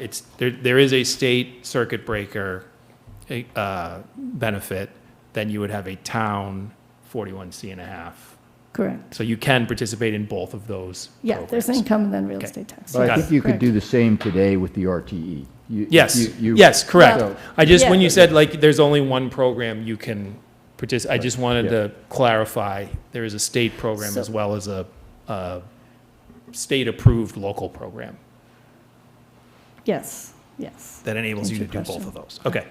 Okay. Wendy, what about the senior means program? Is that in addition as well? Senior I means know you're not test. discussing it. No, we're not but- talking about it. Well, I know you're not, but can you can one participate in the 41C1/2 and the senior means? I No, we're not don't talking believe about- you can, although Carrie No, might know better. I think you can. I think what happens, though, is when didn't these bring my tax benefits get program. layered, you start becoming disqualified for certain things. And I actually was just wondering, if C1/2 was adopted, 41C went away, I'm wondering if those 4 eligible members would be eligible for more under senior means as a result of losing something under 41C. Sometimes there are implications. Yeah. So remember, on senior means, the income eligibility is higher. You have to have a $75,000 income, well, no, yeah, senior means is $75,000 income, or household, head of household 94,000, joint is 112,000. So these people are making, I mean, they would certainly qualify for that. The other side is that you also have, well, max, under senior means, there's also the assessed value limit of 1.4 million, and then the asset, but there's also a maximum asset limit, so which is richer than what these people who are under 41C, very, very weak. But my point, I guess the point was, if you adopt the base program at 5% for the 41C members, they will lose benefit. You have to get at least a 15% credit to make them whole for what they get today on 41C. That For was those my 4 point. people. Yeah. I'm just Hey, Wendy, I wondering have if another they pick up question. more on senior means. Sorry. They may, I guess, might. that's a question we could follow up on, would they get more under that? And you know what, I would probably suggest that our Council on Aging knows every single one of these 4 members, and they advise them on the best program. And they work very closely with the assessor's office to make sure which program will work better. And the assessor's office also does a very good job of trying to help people determine which is the best program for them, because at some point you don't want to lose your circuit breaker benefits either. So, sorry, Paul, you were trying to chime in, but we want to finish that comment. I just have a concern about some of the numbers, because the task force used the $150,000 number as a benchmark, but the circuit breaker numbers are quite a bit lower than that.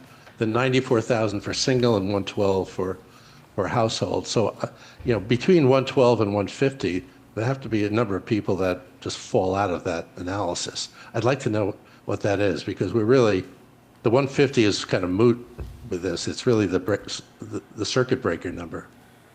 Right, so I just remind you that the tax relief team was using survey data. They conducted the survey with residents, and there were 950 some odd numbers. They calculated income, or they requested income in certain ranges, so it's a little more difficult to get a more refined estimate at each different income level that you might look for. But they do have the income level at 100,000, and you're right, the analysis they did was on 150,000, but they could probably do the analysis and refine those that are 100,000 or less as well. That could be another analysis. Well, at least it's reasonable to assume that there are fewer people eligible with the circuit breaker than based on 150. So yeah, we should look at that. I mean, yeah, for sure. I have a question about your Sure. point that you have follow-up analysis on the 327 low-income folks. Yeah. Who would do that? Because the committee has been, No, so the committee actually gave me these numbers. Ellen has the database behind this, so she has the numbers for the 327. She just hasn't run the analysis on it. okay. But my understanding is the committee has been shut down. Yes, it has, except So- for Ellen Quackenbush, who did all of the analysis, still has a spreadsheet. And when we terminated the committee, she volunteered to continue to provide Fantastic. support. All right, thanks. I just wanted to know where it was coming from. Yeah, no, it wasn't me. It was all Ellen. So, all right, I know we're getting late. Let me just, I'm going to go through one more slide. This is an information update. So the other recommendation from the committee, the task force, was remember that if we remove the R2E program, it's the only program today that gives any benefit to homeowners under the age of 65. So the recommendation from the committee was to request that the Hugh Gargill Trust limit their relief to those members under the age of 65, which was sort of interesting because we don't even know today, or did not know at the time, what the distribution of members are by age who are getting benefits from the Hugh Cargill Trust.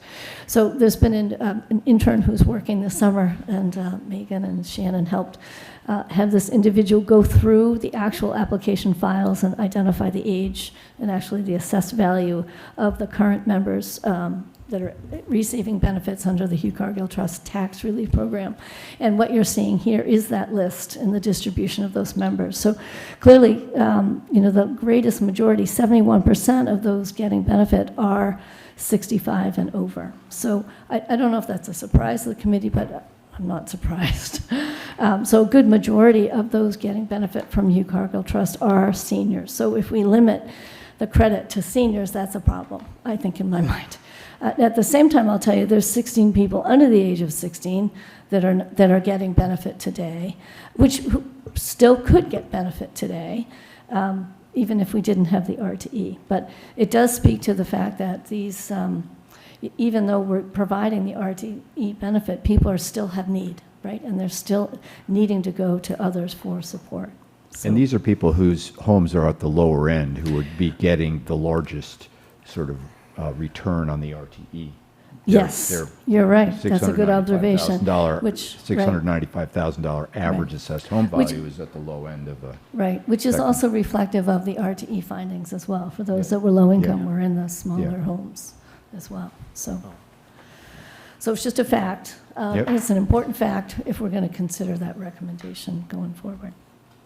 So my questions today from a discussion were, this is just information updates. We're not ready to make recommendations on any of these. I do want us to get to a point where in September we're having a more heartier discussion on how we proceed with these recommendations. So what I wanted to ask the board was, what, if any, what additional information might you need to want to receive around 41C and a half?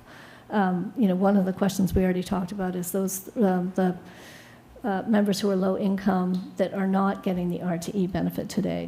We can update that other table to include all of those, and so we'll have that information. And then I think we also just talked about, do we want to refine that anymore for just the estimated homeowners under the age of 100,000? I'm not sure if that would be of interest. So 41C and a half, it has to go to an election. Yep. And then to town meeting. Yep. So who is the select board the only authority that can bring that to the election and then town meeting? I think we would be the one making a recommendation. Yeah, I mean, Right. it could come by petition, Right. but I'm just saying, yeah, I'm asking, a citizen could say, I want to try to do this, and I'm Yeah, gonna, you like I could. want to go on the Yeah. warrant, put something on the Yeah. warrant. Yeah, they could. Anyone can put something on the warrant. Right, but I'm saying to enact a state tax program, 41C and a half, is it? Well, because it has to go on our town election, I think it has to be the select board. For passage. I don't know if there's a way to get a question on a town election slate by a petition process. Is that a thing? I don't know. I think there is. I was responding to town meeting warrant. Yeah. Yeah, That's so that's the yeah, second likely- tier The of likely Yeah. avenue for a Yep. warrant article Yeah. of this Yeah. nature is through the select board, but it could Yeah. come by petition. Okay. I mean, I'm just asking, I guess I don't want to go down a rabbit hole, but we could be the ones to bring it Yeah. forward and say, hey, Yep. we want to Right. bring this forward and bring it to a town election, right? Town vote. I'm in favor of moving forward and figuring out how to, what you bring to the town vote, you don't have a ton of degrees of freedom. No. No, there's a whole process for putting something on the town ballot. election. No, but The what I'm, language you but- bring to the town vote is specified in the law. You can't. that's what I'm saying. Yeah, You don't yes, have, right, it's right, not yeah. sort of like, oh, I would like to bring 41C and a half with this No. flavor. No, I mean, it's like, if no. you bring 41C and a half, you pretty much, this is the template of what you bring. That's right, Yeah. You can then modify it in the future. right. Right. So this is the sequence that I think would work. If we would like to provide a 10% benefit, when the warrant opens, which is in January, we put a warrant article saying we want to put 41C and a half down to 65 years of age, and we want to Correct. put the benefit up to 10%. Correct. It's on the warrant. Right, But then you have a town election. right. If the town votes that they don't want to implement 41C and a 41C and a half. half, you get to the warrant article, it's not moved. Not moved. So Correct. you're good. Correct. So you But I'm end up- saying the election has to be 70 Yes. 70 and 5%. 5, Yes. 10 And years, 10-year residency, 10 years, 70 70 and 5%. That isn't open to debate. not So, open. so It's not. I guess my point is, my viewpoint is, I think we should move forward and look to have that election for 41C and a half. I think we should bring it to the people to vote on. Okay. So my question first was, do you need any more information on these topics before having this discussion? I think the report from the committee is pretty comprehensive. We're on the margins worrying about that 327 and how many of those people would benefit Yeah, from yeah, 41C and a half. But what the numbers are kind of stark here. If we had over 2,000 people benefiting at the $150,000 level, and now you see, even when we modify the terms down to the most beneficial, we only can get 1,000 Right. people. Right. This is not a substitute in a robust way for the benefit that we've been providing for the people considered in the lower Right. tier of income. So we really have to think about, how does this work? What are we doing because if we go in a mode where we're trying to feather out of the RTE and into this, Right. we're basically reducing the coverage that we had already provided. Let's just say that. Yeah, We're no, reducing quite coverage. significantly. And it's significant. Yeah. It's like almost 50%. Yes. So we have to think about that long and hard. Right. But that. But it only basically- helps. Well, but it's sort of this is going to be a larger conversation. Yeah, But, so yeah. I hear what you're saying, Cameron. You're interested in moving forward. I think what the committee has to discuss further is sort of the implications of this and what the Right. shift is, because Yep. that, if we are still agreeing to go in that path, and we have other decisions to be made around the RTE Right. itself. We're not necessarily turning it off. You can lower it, but we need to figure out that plan and what that plan is, Right. and also a communication plan, because if it's town election, then we have to start the process. We really need to make these decisions in September, I think, so we get ourselves on a path. We got to get Right. we got to get onto a path of Right. what When- we're when the- recommended. Yeah, wait a sec, and Paul. how we rolling out a communication to Right. tell people what we're doing. Right, but we haven't made that decision. So, Paul, sorry. Yeah, on the communication plan, I think we need eventually to articulate what this change means. We have an RTE now, but with this new change, what is that going to do in terms of dollars and cents, the best we can? We've talked about some data that we need, the circuit breaker difference between 150, et cetera. We need that. The other question I think I floated around, I'm still not clear whether one can benefit from 41C and a half and the senior means tested, whether that's mutually exclusive or they can be combined. I think I'd like to get more information on that question. We'll get the answer to that. I think it's Yeah. possible, but we'll just reaffirm it. Yep. But, Right, so what else? no, you know what, on this topic, the only other thing that I just want to remind people, moving in this direction means there is no benefit, no tax relief program for those under the age of 65. That's right. Unless there's some change to Hugh Cargill, but I'm not. The Hugh Cargill piece that you Right. put in here as a slide, we'd need to have some conversations with the Hugh Cargill Right, Trust and and, come up with a new plan. Well, I think we need to talk about it further, Yeah. because I'm not willing to limit that. Right, yeah. To impact that program. So, all right, so we're going to have more discussion in September on this topic, and I'll work to put some additional follow-up on the questions that we've raised tonight on this issue, so. All right, so thank you for that discussion. I know it's late. The last agenda item is liaison reports. Does anybody have anything else they want to add? And I didn't look for questions? I just have a couple of things. I didn't have anything written.